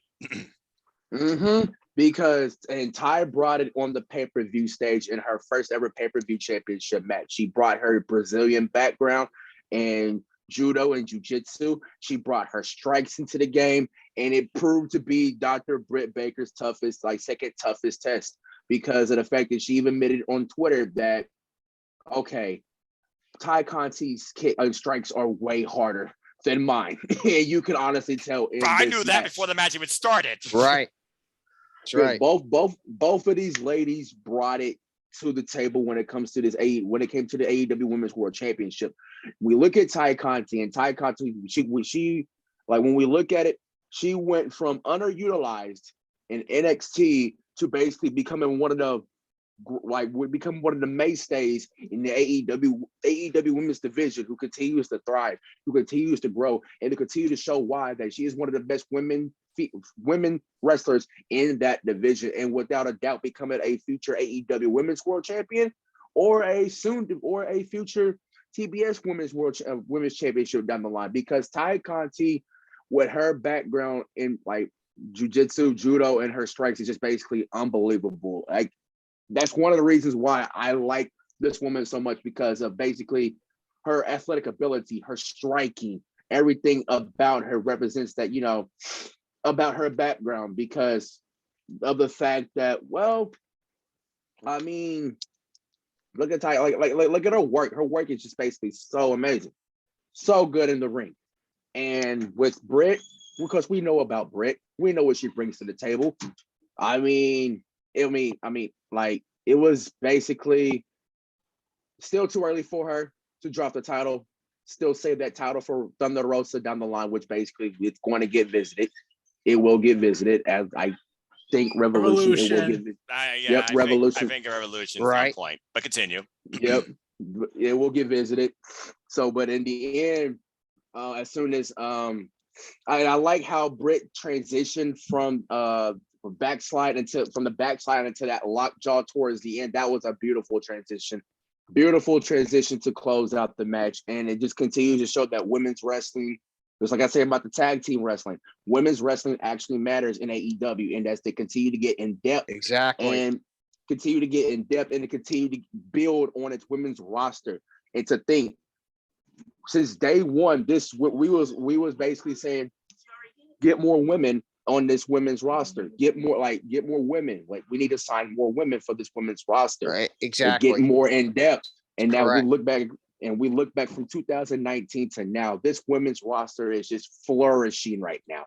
It's basically it is. one of the best female divisions in professional wrestling. And basically give it more in depth. And we're going to see more good matches down the line. Like, I don't know, maybe another classic in February. So, but other than that, good women's match. I do have one thing to say. Go ahead, Eric. Next time, Tony Khan should just not be rude. At least he admits to being. At least he said, "I'm sorry" to someone. He owned up to it. The other guy who probably say never. If you own up to your stupidity or your mistakes, it should not be held over your head. That's all I gotta say about that. So kudos. To yeah, I was like, Tony, we're on the high heading into Full Gear, and you want to do this. Well, at least Tony realized his mistake immediately. I might add. He didn't hold it off. He didn't I'm crying in my own mind. Good, smart, conscious man. One thing about Tony Khan is whenever he feels like he did something wrong, he feels bad about it and mans up about it and apologizes like a man should, because that's a part of being an adult, and admit when you're wrong about something and just straight up apologize. I mean, that's part of being a man in life. I mean, Wait, Casey. Yeah. Are you trying to say that Tony Khan is a man's man? Oh, Lord, here we go. No. Stop that. But he's not William Regal. At least Tony Khan was right about the fact that I don't think AEW needs a all-women's pay-per-view right now, because I feel like we still need to grow more. Yeah. Within this it's better than what the reason the other company about why we never did Evolution. Right, and they're already growing their division more with who to bring forward on Dark and Elevation and the inclusion of this TBS title. Go ahead, Casey. All right. The reason why Tony Khan said we don't need to do another all women's AEW pay-per-view right now is because what he's basically saying is he wants to get the roster for it filled out. I mean, he wants to get a lot of big names in AEW in order to pull this off if it's just AEW, because he wants it to be a success. He really does, just like his other pay-per-views. He's just waiting till he gets the right women for his women's division to pull this off. I mean, he wants to sign some huge names that are out there. I mean, and all this stuff. I mean, he's just waiting till he has the women's roster to pull off the AEW women's pay-per-view. Longer term storytelling, and smart booking. So therefore, that's a very smart move. Don't do it right away. Just wait till you have the women's roster for it. Right. And you got to make sure you have enough depth and enough in storytelling to do it as well. They got a lot going for it already, but right now, when you look at the story standpoints in the women's in AEW, the biggest stories right now is what's going on in the TBS tournament, and now we wonder what's next for Britt Baker. So again, you don't just hot shot a bunch of people onto a show and call it something special and think it's going to be Thank you. Thank you. But I digress. You don't. You're smart for not doing that. But anyway. Yeah, let's get back on track. Yeah, go ahead and right. Okay, so speaking of Britt Baker, I've been wanting to say this. Okay. Like, I know we want to see it. We all want to see it, but can they just at least start planting a little seed of mention, like the Virtuosa? Like, come on, that should be your next big crossover storyline. Maybe we'll get something like that when the Virtuosa finally comes forward on Impact Wrestling this Thursday and talks with GM Miller. Because I'm very curious, what does the Virtuosa think about her time so far in Impact? What's her mindset been since losing the Knockouts Championship in an incredible match to Mickie James? And is she aware that Dr. Britt Baker, DMD, across this forbidden door, has called her out? Will that be brought forward in this interview? I think we just need to, like I said, be patient and wait and see. But again, the Virtuosa will soon let us know enough, sooner or later. That's right. Yeah, okay. But I will say this, as far as her title reign goes, long did she reign. All right. Let me get back on track. So yeah, Tay Conti and Dr. Britt Baker. Definitely, it was a incredible test, probably the toughest test, as you just, I think Britt pretty much subtly, as a heel, subtly admitted to date in her probably AEW career. Most definitely. Tay Conti and Britt Baker started out with some simple mat-based wrestling, trying to control one another. Britt knew the imminent danger if Tay Conti builds momentum, but she also wanted to probably exploit if Tay Conti can handle the pressure of being on this stage in this situation. Is she ready to be champion? And that kind of was the story played out here in the early going, as Britt did maintain control. But again, once Tay started ripping off those judo throws and then got Britt set up in the corner, and that first pump kick hit straight on the mark, followed by a second and a third. Britt was already rocked, and then Tay Conti was like, okay, I got her on the ropes, I'm in control. But there were conscious times where I feel like Tay was wondering, what do I do next? Do I panic here? No, let me center myself. Let me keep my game plan going. Yes, Britt Entourage did get involved at times. Rebel and Jamie Hayter, both respectively. At one point, though, I gotta say this. Rebel, moment of the night. She was trying to get the crowd back into it because the Cody match definitely killed the crowd, but you can't help but laugh at Rebel when she goes just full mental, supporting the doctor, giving her that glove. That was so damn funny. I don't care what you tell me. Anyway, as this match kept going, God, I just had a thought about that. What if Rebel starts to get so over it's like Mizdow? And Britt Baker's not liking the attention. The focus should be on me, on me. I feel like here they're going to be smarter in their booking, because Rebel already plays such an integral part in AEW, just being in Britt Baker's corner, also with what she does backstage. And good commentary, by the way, on the Rose Wrestling Showcase. Anyway, as this match continued, Tay Conti did get some control, but things really changed when they got on the outside of the ring, and your girl King got curb stomped face first into the stairs. Not once, not twice, but 3 times. And Britt thought she had her there, and somehow Tay kicked out. And then Tay thought she finally had Britt not only hitting the Tay KO at one point, but the DDT. Both times Britt survived. Barely a razor's edge worth of a near fall. And then eventually Britt again gets pump kicked, but lands on her feet, ironically, on the outside. But she was out on her feet, clearly. I think she was out consciously most of this match, just from her face, like, ugh. But at one point, your girl Tay literally went above and beyond what she's done before, going to the top rope and taking out Britt Baker's entourage, trying to bring it back in the ring. And this is where we talk about she tried like in the lockjaw. But again, Tay knew if Britt left in the lockjaw, game over. That was it. No matter what Britt did, Tay did not let her lock in the lockjaw. And it came down really to, I feel like, exhaustion, but also desperation to survive, as Britt subtly just got the better of Tay in a pinning maneuver and escaped, I feel like, with the gold, as she barely was on her feet after that fall occurred. Really good championship match. Definitely the stiffest test of Britt Baker's championship reign. And Tay, again, your potential just continues to grow. Your best match to date. Eric, go ahead and talk. Okay, I got an idea.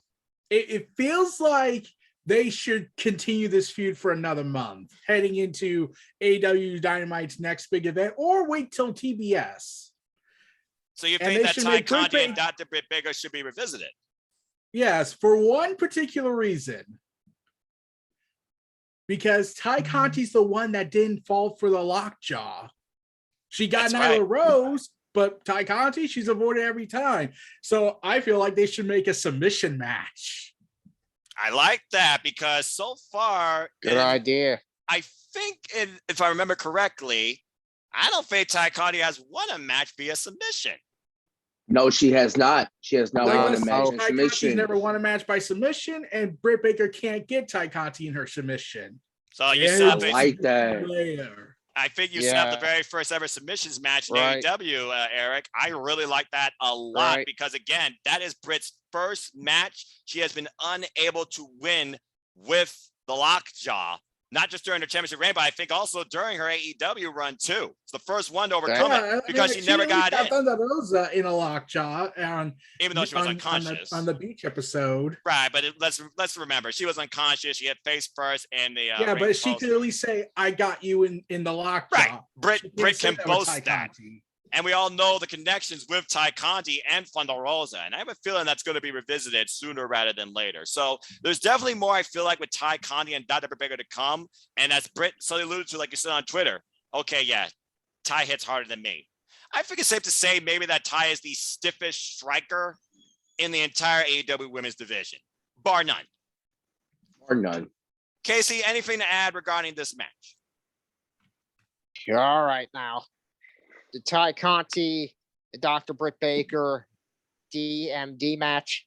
When I look at it, I see a woman in Tay Conti who has a Brazilian jiu-jitsu background and all And this. multiple mixed because martial when arts I- disciplines. Yeah, multiple mixed martial arts and all this. When you get down to it, Tay Conti could have easily went into UFC or Bellator as an MMA fighter, and she would have been great at UFC or Bellator as an MMA fighter because she has the experience to pull it off to be a great fighter and all this. And Tay Conti, I wouldn't mind seeing her cross over into MMA As in an the MMA UFC grounds or the Bellator.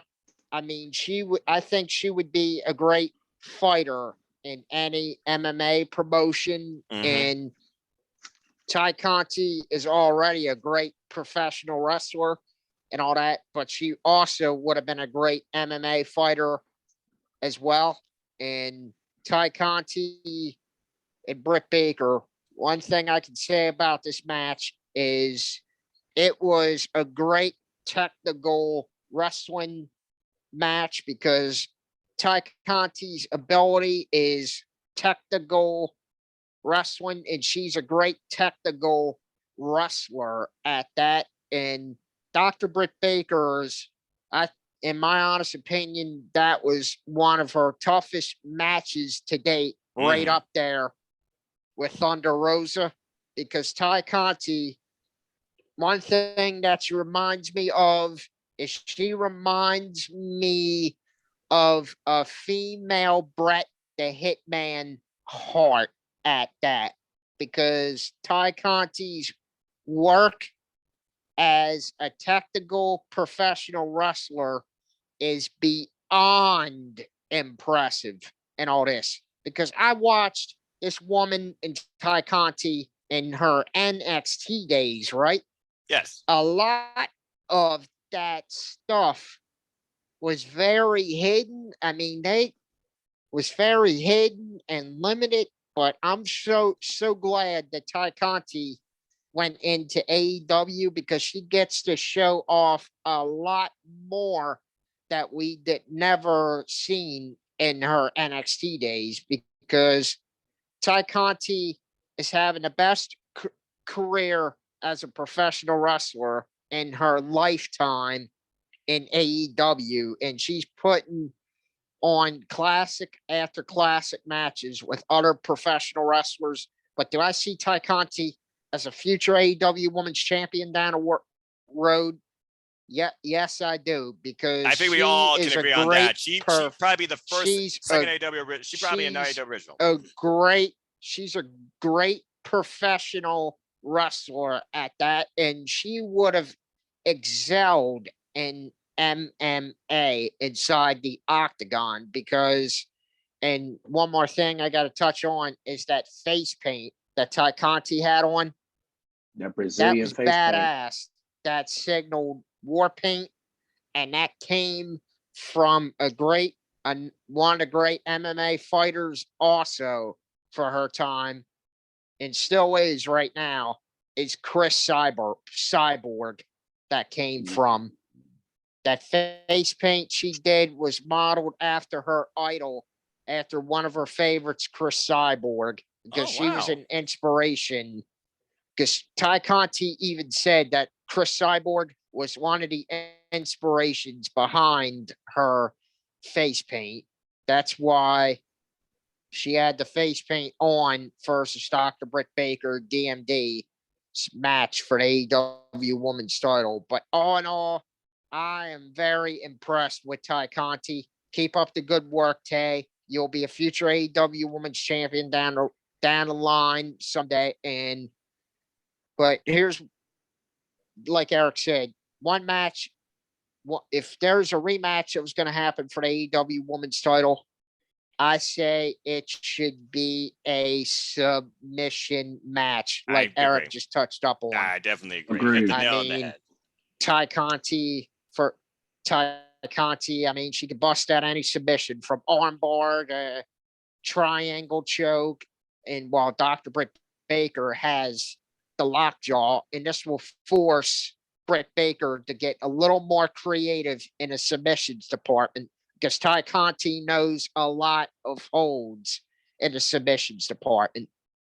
She also kind of rendered the lockjaw a bit harder to do too, because earlier she literally was beating on the, still might I add, taped up hand that's in recovery of Britt Baker. And what I also really appreciate about Tay's heart, tenacity, was she went at this alone. There was no Anna Jay, there was no Thunder Rosa. She took on the world by herself and came this close to winning. She took care of business by herself because Tay put on an instant classic match versus Dr. Britt Baker DMD.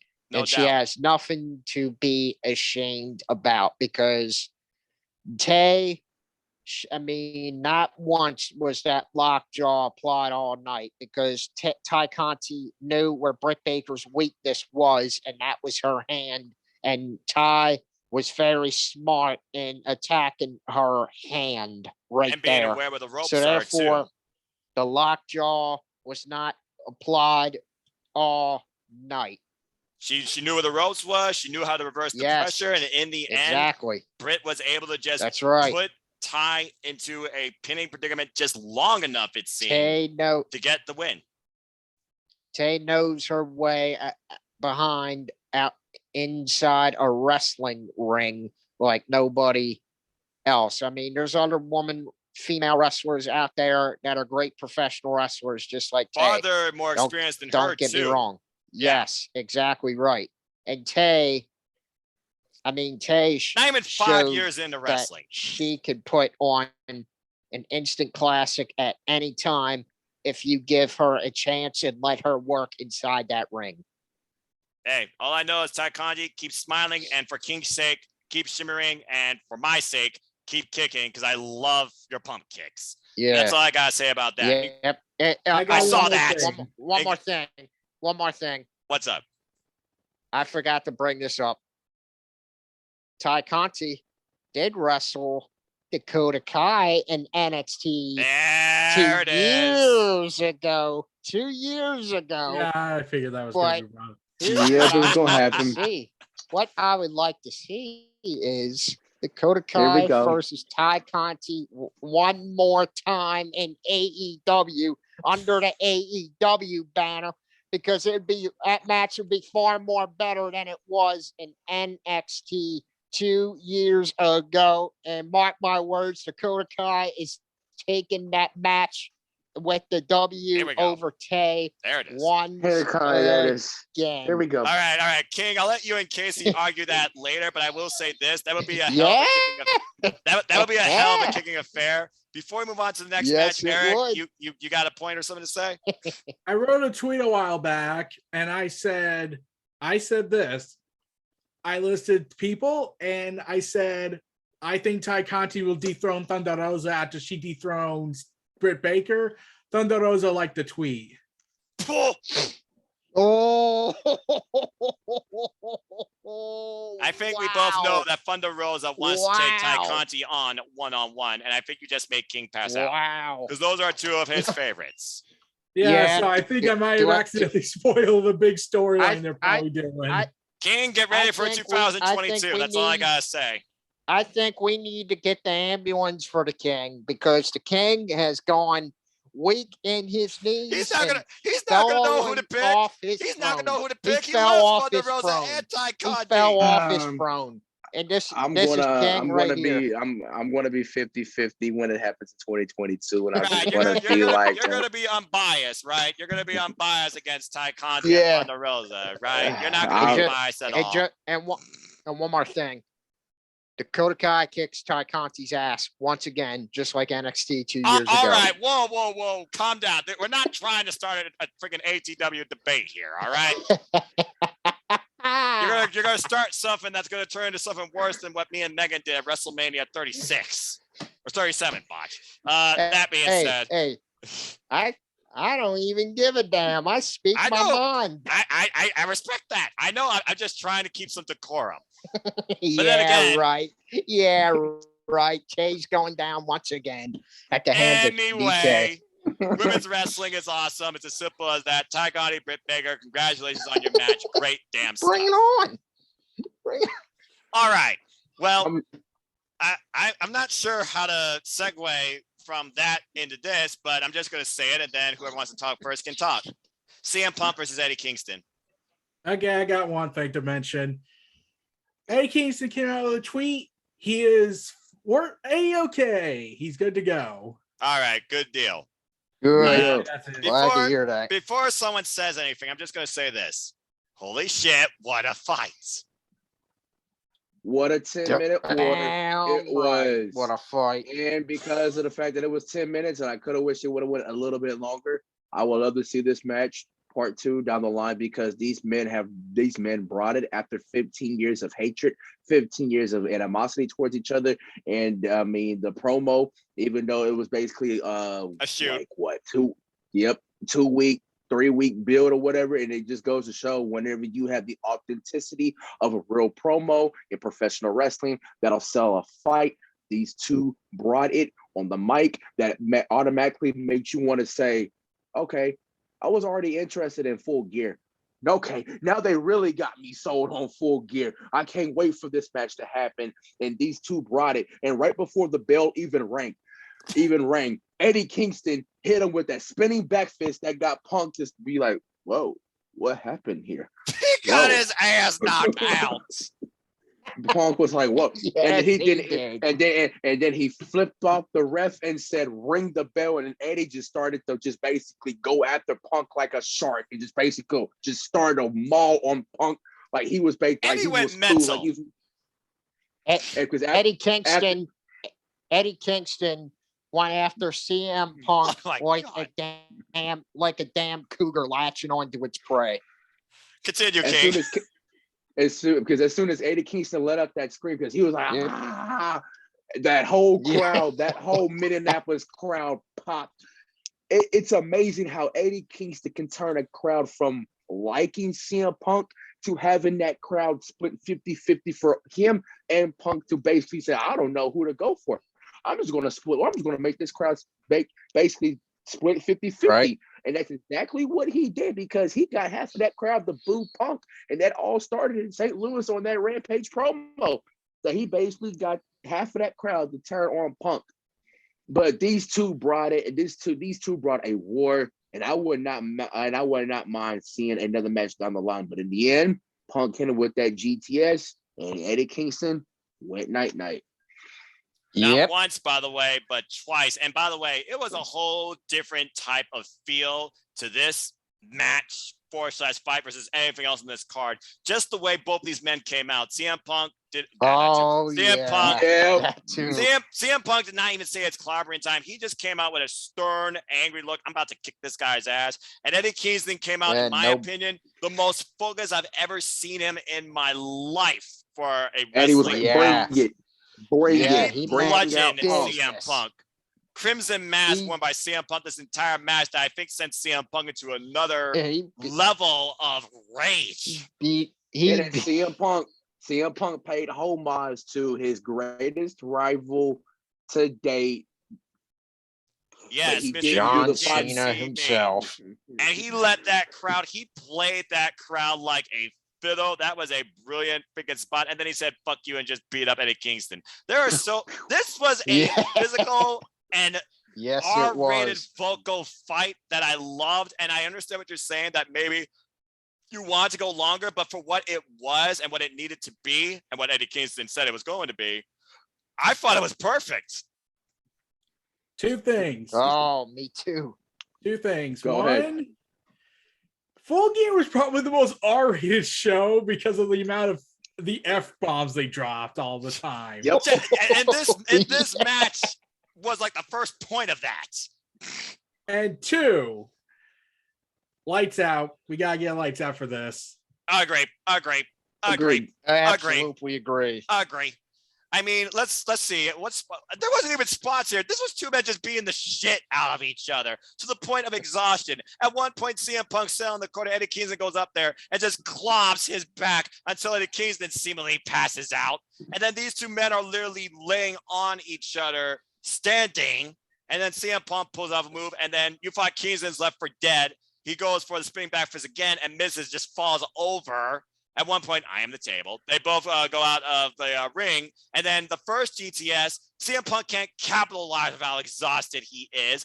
And awareness, Kingston in the ropes. But yes, a second GTS. And I felt like Punk was almost questioning himself at this point, or wondering, should I do this? And is it right for me to do this? There was some real psychological warfare here. But the second GTS finally put the Mad King down to ring the bell for a 3 count. And as Kingston was coming back into consciousness, he realized what was happening, but CM Punk, he did put the hand out there, but Kingston, again, always wears that chip for life, walks away.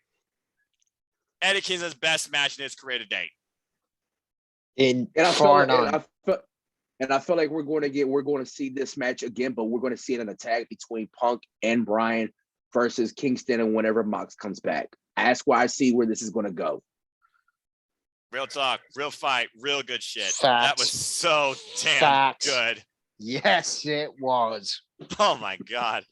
Yes, Oh it man. was. And I was watching an interview actually prior to Full Gear with Louis Dangor on YouTube, where Eddie Kingston talks about how he builds this mentality of these people don't like me. AEW doesn't want me to do this. AEW doesn't believe this. And he knows it's false, but he makes it seem true. And that's what makes him carry himself on this on-screen persona like you see too, because he doesn't ever want to be complacent. He always wants to push himself, but he's well aware that, and he finds it weird that A, the people love him, and B, he really is an huge, important, and respected mainstream part of AEW. And he says, as far as AEW goes, this is it. This is what he's going to do for the rest of his life till he's done, period.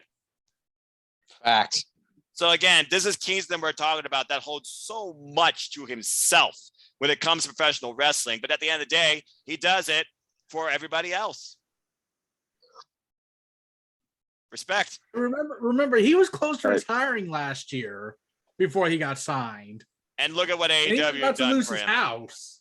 And look at what the influence of AEW has done in his life. And yes, we could talk bad about Cody and his on-screen persona, what's going on. But when it comes to off-screen, that man can bring in talent that he feels like is worthy for AEW. Thanks to Cody for signing. And I must stress, the other company saw him only as a teacher. moving on, because Moving I'm on. not going to try and turn this into a Yeah. rant. Also, okay, if we're gonna talk about the Minneapolis street fight, do we really have to talk about that or just skip it? I'm just gonna say one thing. Who uses a toaster in a wrestling match? Did you realize I'm pretty sure ECW did that? Didn't they bring the kitchen sink literally? I was literally saying the only thing missing from this match was the kitchen sink. We had a Prince sign. Prince sign? I didn't know Prince was from Minneapolis. We had toaster, hockey sticks. We had the Spanish god dive from heaven straight through hell on Scorpio Sky. We had a wrestling legend apply to Claudia Ethan Page. We had a near crowd ringside incident where literally Bravo flew into the crowd, Ethan Page. And we had Junior Dos Santos and Orlowski show a couple of decent things. But in the end, we did get what we needed. And that was Dan Lambert not getting punched in the face, but getting pinned by Jericho, as Jericho just suddenly, he did this more for anybody else. He did this in the name of Eddie Guerrero, as of course he won with Eddie Guerrero, a frog splash, and that was it. The American Top Team saga finally comes to an end. Thank God. What a human car wreck that apparently was fun for the crowd and fun for commentary. But the only thing I'm going to remember is Hager used a toaster to waffle somebody. 2 things. Junior Dos Santos, I didn't know you could pull off a standing moonsault. Good, I mean, good. Congratulations on that. All right. And Orlowski, you looked a little bit confused and lost a little bit in that ring. Yeah, he did. Maybe you should have got practice. You want to know what I kind of wished? You want to know what I kind of wish could have happened? What? There is another member of American Top Team that can't really go to AEW. Oh, what's this? Colby Covington? Is that who you're talking about? No. Jorge Masvidal. Masvidal? No. He was the one that hit Jericho. Yes, he was in American Top Team. He was the last WWE champion not so long ago. Bobby Lashley. That's right. Would have been a whole different story. Nice to get him to show up for Full Gear. Guys, speaking about MMA, I seen a great UFC fight night this past Saturday night between Yair Rodriguez and Max Holloway. Yair Rodriguez has been away from the octagon for 2 years, and him and Max Holloway, former UFC featherweight champion, who they both absolutely tore the house down. That looked like it should have been a regular pay-per-view fight. And I just heard after a Max Holloway fight that Conor McGregor, I seen him on Instagram. He's been walking back and forth, watching the fight on his own TV. He wants to fight Max Holloway years later because Conor McGregor beat Max Holloway years ago, but he has never fought this Max Holloway now. And this Max Holloway version is like a really tore the house down with Yair Rodriguez and McGregor. He also wants to fight Jorge Masvidal and Max Holloway when he comes back from his injury.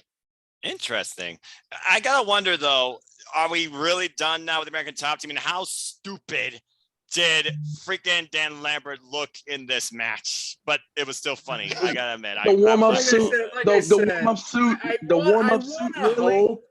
I kind of want to hope this is all actually going to lead up to Conor McGregor showing up somehow and punching Jericho in the face like Mikey did back in WrestleMania 25. Yeah. Mickey Rourke, you mean? Mickey Rourke. Well, yeah. Bottom line, I think we're done with American Top Team saga. For what it was, at least it was entertaining from a crowd standpoint. At least we got Dan Lambert trashing everybody. Yeah. Natural heel. I'm pretty sure he should have referenced the company in New York in Stanford. Just to he should have. It wouldn't surprise me. It wouldn't surprise me though if we do still hear from that potato faced fool on this upcoming Dynamite. You mean that fat face dip beep? Yeah, that. Yeah, Come on, Zach. yeah, Okay, yeah, let's move on to yeah. the main All event. right, the all right. two-year saga. There we go. Seriously, Let's folks, go. real talk, real time here. Now, I've already talked all night. Eric, you're leading this thing off. Main event, Heyman and Page versus Kenny Omega. 2+ years, some would say in the Omega, but it's much more longer than that. Take it away. Okay, I would like to first start off.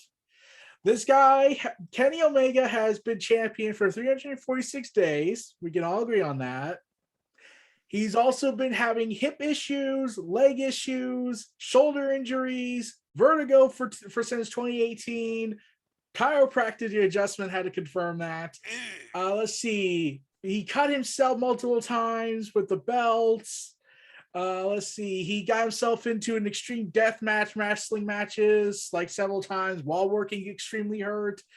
Had to do stem cells just to improve himself, and has now reached a point with his shoulders where he can't lift heavy weights anymore, apparently. And he said he has to wrestle out his shoulders, essentially.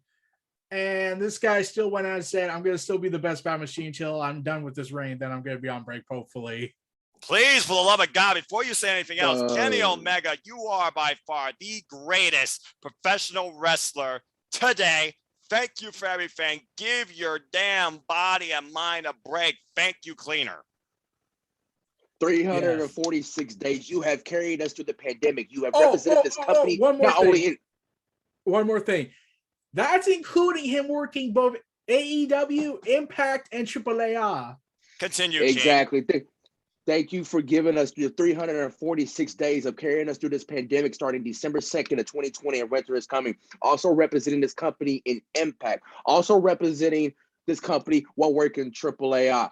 Thank you for giving us fans of showing us why you are the best bout machine, the pro wrestling's 2-time wrestler of the year, and also the Cleaner. Thank you so much. Now, after December, get your daggum rest after Triple Mania, please. Okay, now, Eric, you may continue talking about the actual match. This entry, I did mention this in my video. I really wish I did. What would Coda think? And Kenny looks at that. And he looked at it with a death stare. Yeah, and I was like, oh, this is going to be it. This is going to be the moment Hangman kicks out. And it's like, oh, you didn't even do it. I wanted to see it. But now they said, yeah, I was hoping for that. But now I'm like, so wait, they decided to have Omega and Ibushi be the only ones that kick out the One Wing Angel? Symbolism! Yes, because the Golden Lovers are united across time and space itself when it comes to their passion and outlook for professional wrestling. Continue.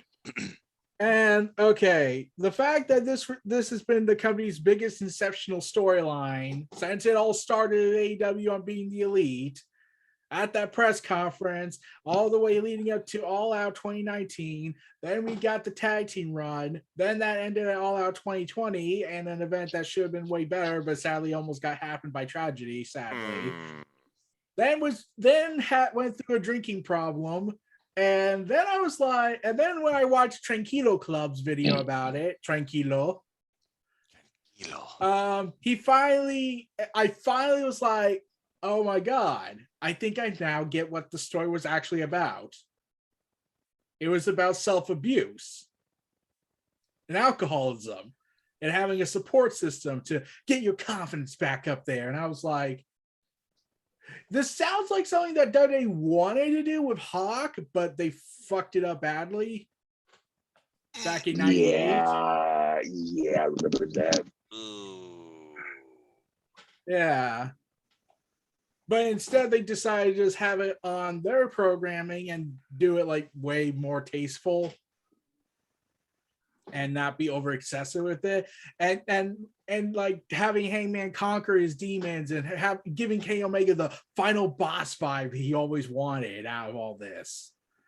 And the Young Bucks coming out after Hangman vowed that if you get involved and stop me, I will ruin you both, after apologizing for all the fallout between them and saying that they're even, which is a big highlight on that. And then people pointed something out about Hangman defeating Kenny Omega. He won the title, everyone. Hooray. Yes, we did it, everybody. There's something that people pointed out about the Young Bucks not interfering. they said this is literally mirroring what happened when Kenny did not interfere on Kota Ibushi when he fought AJ Styles. Mm-hmm. Except whereas Kota lost to AJ Styles at the end because he had a momentary distraction, Hangman wins and defeats Kenny Omega. And again, you remember what Heyman said on the contract signing in Dynamite, talking about Kota Ibushi, and it may have seemed you may have surpassed him. Yeah, and now it's like they decide to integrate Kota and Kenny's history. They decide to integrate New Japan, Bullet Club, Ring of Honor, all the history they've had with Bullet Club. And you got to remember, Hangman started out being a teacher to teenagers. God help him. God help teachers. We don't have enough of them. Now he's world champion for the quote #1 wrestling promotion on the planet, while the other one sports entertainment. Yeah. King, anything to say? Man, and since we're touching on a lot of stuff here, I was watching a certain clip from BTE, and this is when Matt and Nick were still holding the AEW World Tag Team titles. And I was watching that clip that somebody posted on Twitter earlier today. And I watched that clip. And remember when Matt and Hangman were feuding at the time earlier this year? Oh, yeah. Yeah. Turns out Matt was the one that was using Hangman's phone to send out the text that started all of this. Yeah. And is one more thing I forgot to mention. And when I learned this, I was like, oh my God, why can't WWE be like this? So remember when Hangman went to apologize to the Young Bucks for his behavior all this time? Yes. Yep. He's wearing the same outfit when they kicked him out. Yep. Whoa. Yep. He's wearing the same shirt. The same shirt.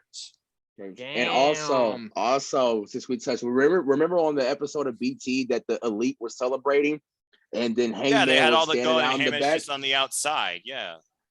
In that same clip, that was Matt walking doing the same thing when Hangman won that chip in the casino. Won the chip, and the Dark Order was celebrating. Matt was just standing there like this while Hangman was celebrating, and it made me wonder. I was like, wow, perspective, damn, reflection. Exactly. And then when Matt nodded, I even said I was going to see how Matt nodded at Adam, and it kind of makes you wonder now that the Elite have went back to that Wrestle Kingdom vibe and lost both of their matches. Are we finally going to see basically dissension?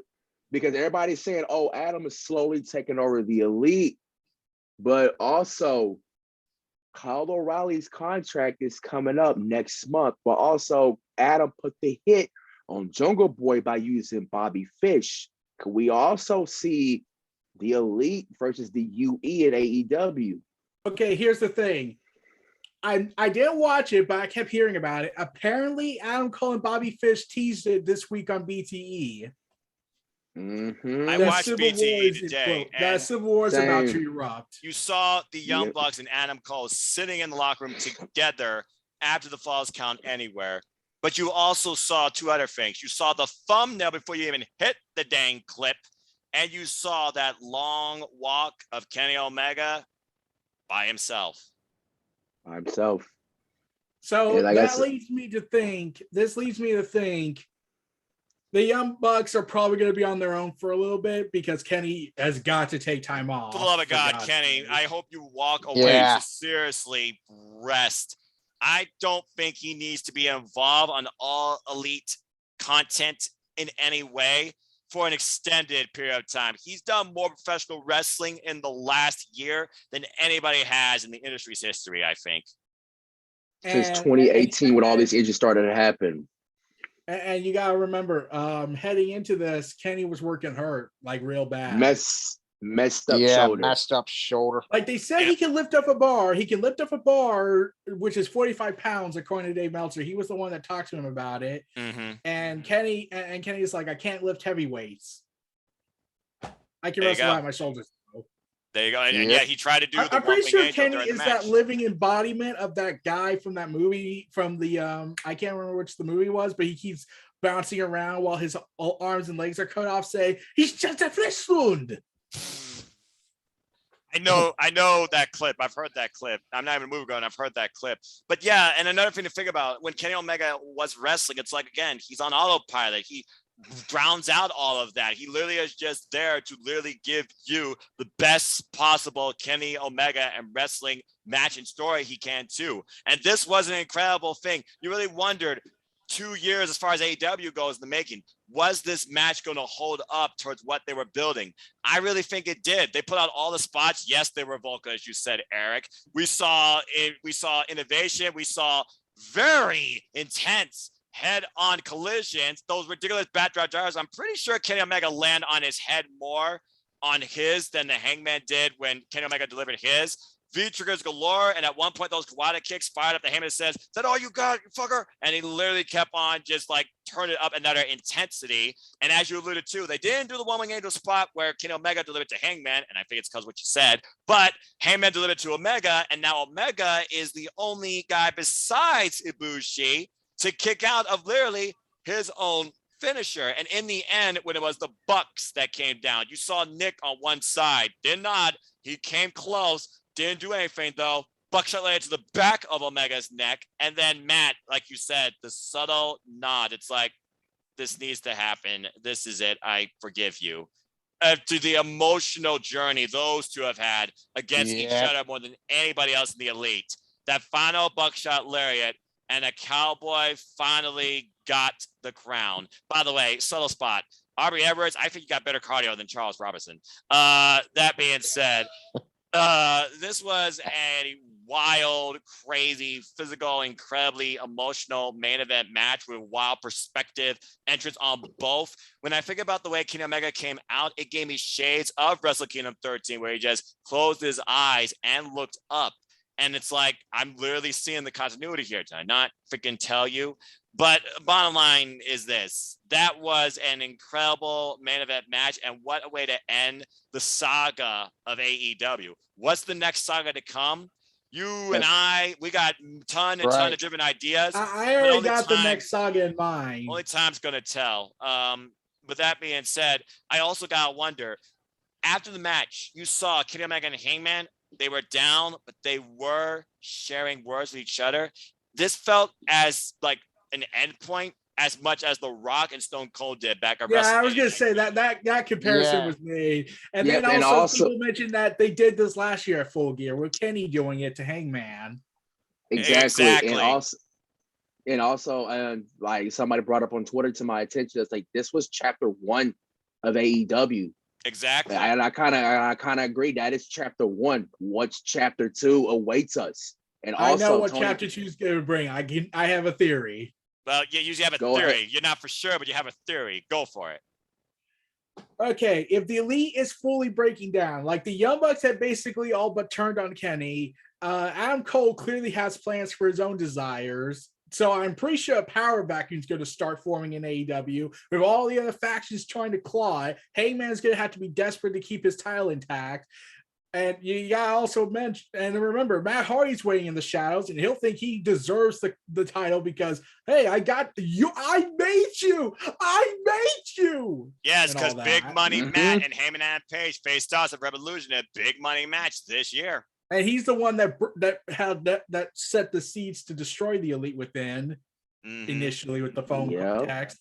Yep. So I would feel like Matt Hardy's going to try and do stuff to try and convince Hangman, give me the belt. And, it's going to end with him getting spit in the face in buckshot lariat.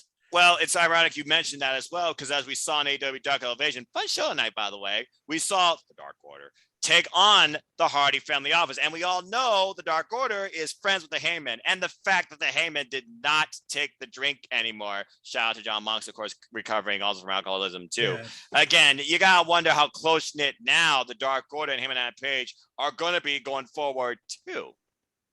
And also, now, Tony Khan revealed. Sorry. Also, I was about to say before I let you continue that Tony Khan revealed to Dave Meltzer that Meltzer reported that this Hangman and Kenny saga is halfway done. He said that last night. We're halfway done. Halfway? Halfway. What? So Kenny's not taking time off. Damn it. Oh, God. Kenny. Kenny, you're going to fucking kill yourself if you don't take time off. Well, to be fair, didn't Will Ospreay said, I want to leave a legendary career myself, even if it kills me? I think Kenny Omega's trying to surpass that. Probably. So, if I fucking guy's going to take it fucking what I easy. Think someone should at least reference on AEW programming. I could see maybe Kenny Omega showing up one more time and just saying, good job, Hangman, I'm proud of you, but being like legit, because that was the words that really defined this year-long story in the first place as they sum up the contract signing. But Kenny Omega does not need to do anything else physical, in my opinion, for a long damn time. If Kenny is still going to feud with Hangman and probably head this into Revolution, I'm pretty certain I know what could set Kenny off with all the injuries he's having. If Hangman or someone could go for the low blow and say, you know what you are? Let's see, you're working hurt, your knees are broken. You're like that other guy you hate. Oh boy. Hiroshi Tanahashi. The ace.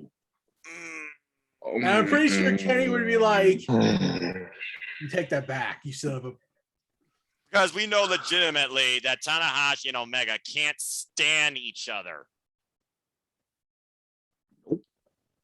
But that being said, imagine if they remember when CM Punk called out Cena and said, "You have become the New York Yankees and Cena's hometown of Boston." Now imagine if someone told Kenny Omega, "You have become what you hate. You are now Hiroshi Tanahashi," and Kenny just loses it.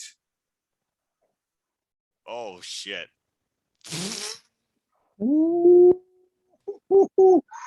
That also leads me to this question though about the Elite, because that's definitely the main subject of tonight. All Elite Wrestling was defined by the Elite. They were the group, the top guys, no pun intended. Now they're in the most vulnerable state they've ever been in, shattered physically, and I would think at this point, mentally too, and definitely emotionally. So how will they proceed going forward? As you said, there's now what feels like a power vacuum, and will a new era come in and take over and go after their spot first? Or is there something else in the wings coming after that too? There's a lot of change coming in AEW, and it's very intriguing. But I do know I think I know what's going to happen down the road. This is my theory based on what happened at Full Gear's opening match. MJF. Hangman is only holding the crown for its Imperator to take. Because the Dark Order and the Pinnacle and its new alliances will try and go to war in the name of claiming the ultimate gold for MJF. I can see MJF versus Hangman starting to build at Double or Nothing next year. Because remember, the inaugural Double or Nothing, that Casino Battle Royale, and the title was presented. They were the final two. As far as the actual match itself, the Full Gear name is defined by the Hangman. Are we looking at another reign that's literally less than a year long too? Who knows? Only time will tell. He will get if MJ dethrones Hangman and ends the fairy tale. And that heat will be nuclear. And what causes or who causes that to happen? Again, guys, AEW leaves us wanting more, and we have no idea what's in store. And that's what we I have another idea. That's why we're talking. Go for it. I have an idea who MJF should lose it to after he dethrones Hangman and has a Roman level reign of terror. Oh Lord. Let's see. The spoiled 1% prince with $1 million check takes on the lower class bum of Eddie Kingston. Yeah, I was just getting ready to say that. Yes. Like it's a classic common man versus the $1 million man, essentially. Yep. And the promos that those two would share. We thought that Punk and Kingston promo was something. Wait till we get MJF and Kingston on the mic. Oh my God. Man. But Hangman right now has got to focus on Bryan Danielson. That's right. That is his first challenger. And the Heyman right now still taking it all in. You saw his statement he released on AEW. You heard the post scrum. That. And you also heard what he said. You heard the post show thing he said. I'm going to tell you a lie right now. I am going to keep this forever. I feel like the Heyman right now truly doesn't know how to feel, but knows he wants to feel like this. And I think we're in for an incredible reign to come. Congratulations to him and that release statement he did. Yeah. You saw it? I saw the release statement. You want to start highlighting it? Go for it. Hey man, Adam Page is declaring this Wednesday as the first National Cowboy Day. The celebration's live from his home state of Virginia this week. Let's see. He will also be going on a vegan diet to prepare for his fight with Bryan Danielson. So he'll probably go ahead and but if I had to take a guess, if I had to take a guess, he's going to start making weird, disturbing fetishes that make Bryan look sane. Oh Lord! No, don't do no.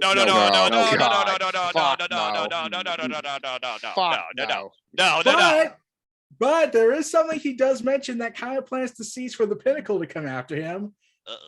He says, Hangman Page will welcome all the challenges as AEW sees fit, but please God, don't make him fight Wardlow. Yeah, but I remember that. I remember that. And Wardlow requoted that tweet with a thinking emoji. I mean, it did take two buckshot layers to drop that warhead down for a 3-on-2 to advance in the tournament. Yeah, but now it's like, okay, you're playing the scene, Hangman. The Pinnacle's coming after you. A matter of not. But here's the thing. He said Wardlow. What if Wardlow gets the first shot against the Heyman before MJF? And you further tease that dissension with those two. Yeah, but here's what I'm thinking. Wardlow's about to accept it, that MJF, I humbly accept this on behalf of the Pinnacle. Yes, because I'm the Pinnacle's leader. Yes, I see him totally doing that. And then Wardlow is not going to, Wardlow might actually nod or actually say something. And then MJF's going to tirade him, further planting the seeds for this nuclear bomb to go off where Wardlow if I had to guess what's going to happen, this is what should happen. MJF accepts this position. Hangman just says, "Nah, what does Wardlow think?" And Wardlow's about to speak and say, "Well, he's perfectly all right with it." Yep, that's exactly what I see. Yep. That's exactly what I can see. And then, okay. Here's the best way to describe it. If MJF is the one that dethrones Hangman and ends the fairy tale and pisses everyone off, okay, I know I'm going to make this odd comparison, but I would actually kind of want to see Wardlow be like what the Giant did to Hogan when he got kicked out of the NWO. Where Wardlow just strangles him by the throat and demands a title shot. And then MJF just like, you got it, man, you got it. Yeah, right, because he doesn't know what he's unleashed, because I feel MJF is showing that trepidation that he knows if Wardlow turns on him, he's in deep shit. Yeah, and then if MJF does form the super faction with the House of Black, El Idolo, and everything, and by extension the Vicky Guerrero group, because Vicky is managing FTR and at AAA for the tag title representation. That is true. So, and then MJF orders everyone to just kick Wardlow's ass, and they go and like. And then MJF goes up, acts like he's commentator, and does what Bischoff did when the NWO attacked Goldberg, say Shazam! By golly, Jay Willikers! Again, callbacks, and then Wardlow comes back and destroys everybody, or is out to destroy everybody. I feel we're literally booking AEW 2022, where Tony Khan said. In fact, I think we also booked 23 as well. Well, maybe the early part of 23, with the Kingston stuff. But we also don't know who else might show up in AEW, which is why I'm just going to subtly say this in closing: Full Gear, I think, was pay-per-view of the year, and Jay Lethal, welcome to AEW. Yeah, some people are still bugged about that. People are still bugged about that. Why? Well, because he was one of the people last year. Part of that movement. Yeah. Oh yeah. And here's the Oh, thing. Here's the got thing you. people pointed out about the media call, about the media scrum. Yeah. No one asked Tony Khan, hey, do you have any allegations about what came out about him? Whereas Triple H was given that same reception from people, but they didn't do it for AEW. And everyone was like, yeah, why didn't you say anything to AEW when you would have the balls to say to Triple H? I don't know. Maybe they think that he finally like fessed up. Like maybe Lethal like cleared up. We don't know. There was never an update on that. So There was as never far an as I'm update? aware, they're not going to talk about it. See, that's the thing they're not going to talk about. So for all we know, is it disclosed or is it still something? Because here's the thing. What the world doesn't know is dangerous. What the world does know is also dangerous. You're screwed either way. It's a catch-22. But at this point, if Lethal is involved in the one company right now that is right now the cleanest demonstration of a locker room and political system, that is AEW, I'm going to roll with it. Right now, morale is said to be very, very freaking high. Exactly. As well. Exactly as well right. as it should be. While because the other that's what places happens. probably have a morale issue of, oh my God, who's next to be fired? Well, that's because in politics ruled by one AEW, man. because in AEW, everybody treats everybody like family. Family. Don't start that. Okay, James Dom Toretto.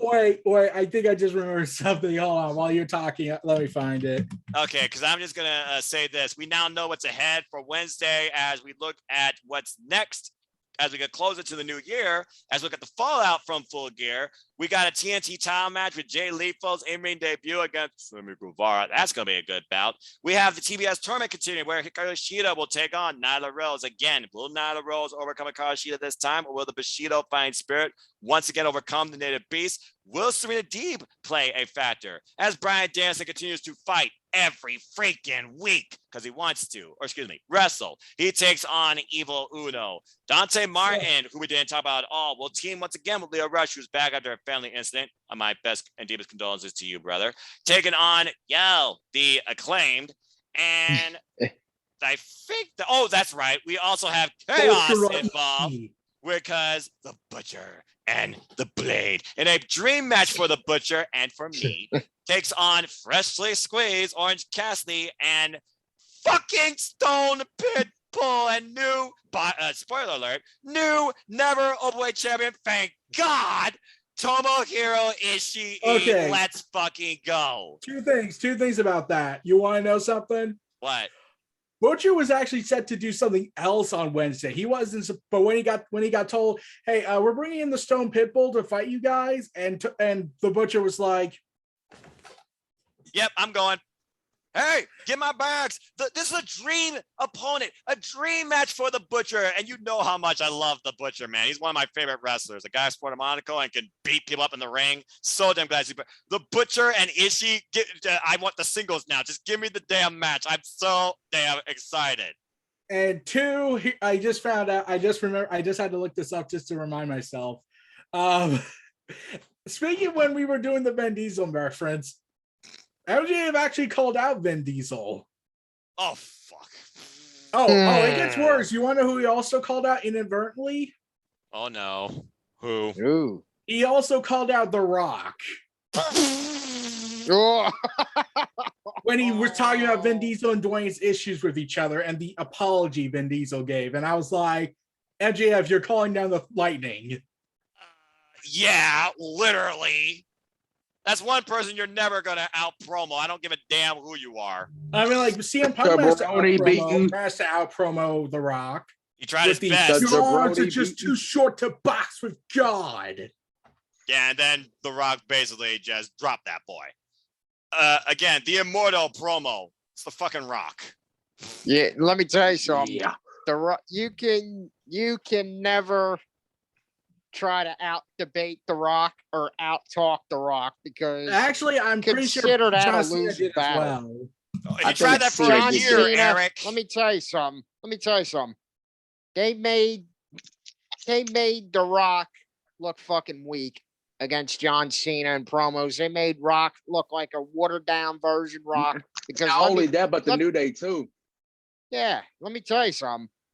The Rock in his Attitude Era form, if this was the Attitude Era fucking Rock, Cena in the New Day would be flat out crying on the floor due to how brutal The Rock was on the mic. He just be less speechless with that stupid face and just walk away. That's what would happen. Yeah. Anyway, guys, we definitely hit a milestone. I do want to say one more thing. Dante Martin, the sky, well, no pun intended. The sky's the limit for this guy, as now everybody wants to book this man, including Team Taz, who we didn't mention was Sully just looking on, it seemed, from a skybox during all of Full Gear while Ricky Starks was using the FTW towel at one point. Also, I gotta ask. Go for it. Let's see. You mentioned limits. Bask in his glory. I'm just waiting. Dante Martin. Okay, now you've gone crazy. Look, I'm only going crazy enough. Okay, I could go crazier if I wanted to. Oh, I know you can, Eric. Oh, we know you can. Dante Martin versus Will Ospreay versus Keith Lee triple threat. Okay, NJPW. NJPW. All right. Looking for Dominion next year. Here's another one. Next year. Here's another one. I just thought about this. Oh, that's a Fatal four-way. Okada, Cody Ibushi, Jay White, Dante Martin. Nah, I got something crazier. Oh Lord, here we go again. Prince Devitt, Jay White, Kenny Omega, AJ Styles. Oh, here we go. And that is your wrestling debate. That is your wrestling utopia. Okay, guys. Bottom line is this. Stop that. Anyway, as we close, I simply am going to say this. Full Gear, you once again, 2 years in a row, have been my pay-per-view of the year. Does anyone have any closing comments before we close out this ATW view? Okay, Tony Khan addressed another thing. Okay, remember how people have been downplaying Rampage since it's been losing viewership or just breaking? Yeah. Well, Tony Khan came out and said TNT's happy with it. They knew what we were going into. Duh. Oh, yeah. Hey, guess what he decides to say? When I heard this, I was like, oh, you really should have not done that. Hold on, let me find it. This is what he said. And when I heard this, I was like, dude, you're unleashing Pandora's box with that comment. He said this. So yeah, it's funny, but the weeks that the Fast Nationals don't leak, it's always pretty good numbers. I wonder why. I wonder who leaks them. That's subjective on their part. Oh. We all know what's happening, but I don't think it's particular to their benefit. Tony Khan, I was like, dude. All he cares about is pushing professional wrestling forward. Keep doing what you're doing. So he's calling the group of people in charge. Well, to be fair, don't we call out the multiple times? The man. Yeah. Yeah, we do. And we're not talking about Becky Lynch. In fact, Becky's awesome. I wish Becky would one day show up in AEW. There, I said it. I just wish that she could. I'm still saying 2018 Becky Lynch versus 2021 Britt Baker. Imagine the cutthroatness. Bailey versus Britt Baker. Where's Bailey been? I know she's still injured, but think about Bailey versus Britt. I know. Also, I'll have something to talk about a little bit after the video's done. Okay, so I guess that's about a good point. So, King, any closing thoughts? As my monitor went off too. Thank you AEW for giving us good professional wrestling as you've always done for the past 2 years. Thank you so much, and thank you for making Full Gear once again being one of the best pay-per-views of all time and closing out the big four of the pay-per-views as we look forward to February. Thank you very much. Actual big four instead of the other one that just did on Twitter. That other big four don't count. That one's useless nowadays. I mean, there's another big four that I would put in that class. And that is definitely Impact Wrestling, and I can't wait to see what they have in 2022. Turning Point. Yep, 5 title matches. That's all we got so far for Turning Point. Just the title matches. I'm already ready for this. Casey, any closing thoughts regarding AEW Full Gear? AEW, all I want to say is thank you very much for giving us a hell of a pay-per-view in Full Gear on Saturday night. Because that Yes, was, thank you for being back on Saturdays. that Thank you for was- Yeah, that. thank a God it's back on straight- Saturday. Whooey. that was a straight masterpiece of a pay-per-view in Full Gear. And this is not going to be the only masterpiece that we've seen wrestling world, because there's going to be a lot more phenomenal pay-per-views coming from AEW down the road. There you go. And when you get down to it, AEW and Tony Khan officially put professional wrestling first. Glory to those two words.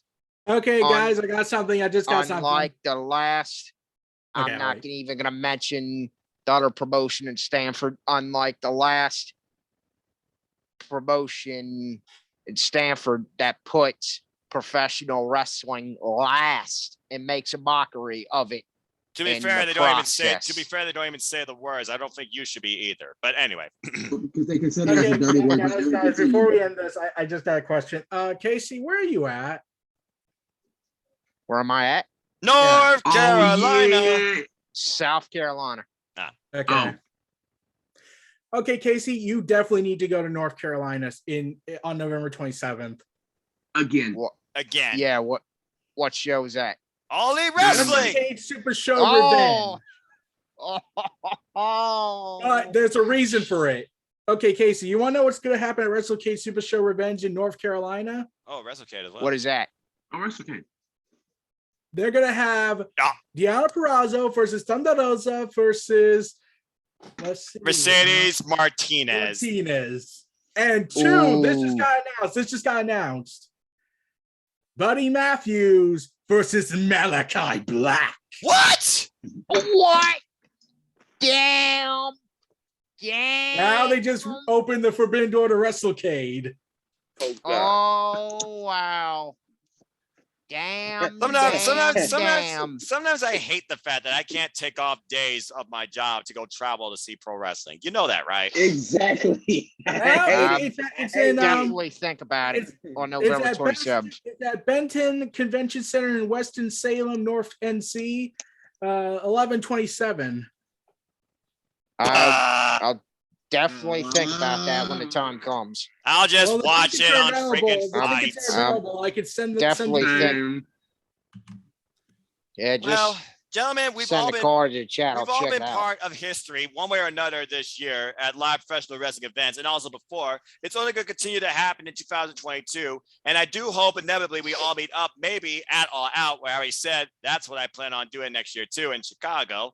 And that being said, we're definitely going to work on, like I said, folks, what I proposed, the ATW Awards. We'll talk more about that privately. But I think that's a good way to conclude this fun series once again. So thank you all for tuning in once again to another enjoyably engaging all elite heavily edition of the ATW View. For the newsman himself, Eric, for the preacher man Case Flynn, for the all elite King Anthony, I am the Superman Noah Foster. Simply telling you, just enjoy life and enjoy wrestling. Take care and adieu. We'll see you next time for another ATW View. Goodbye and good night.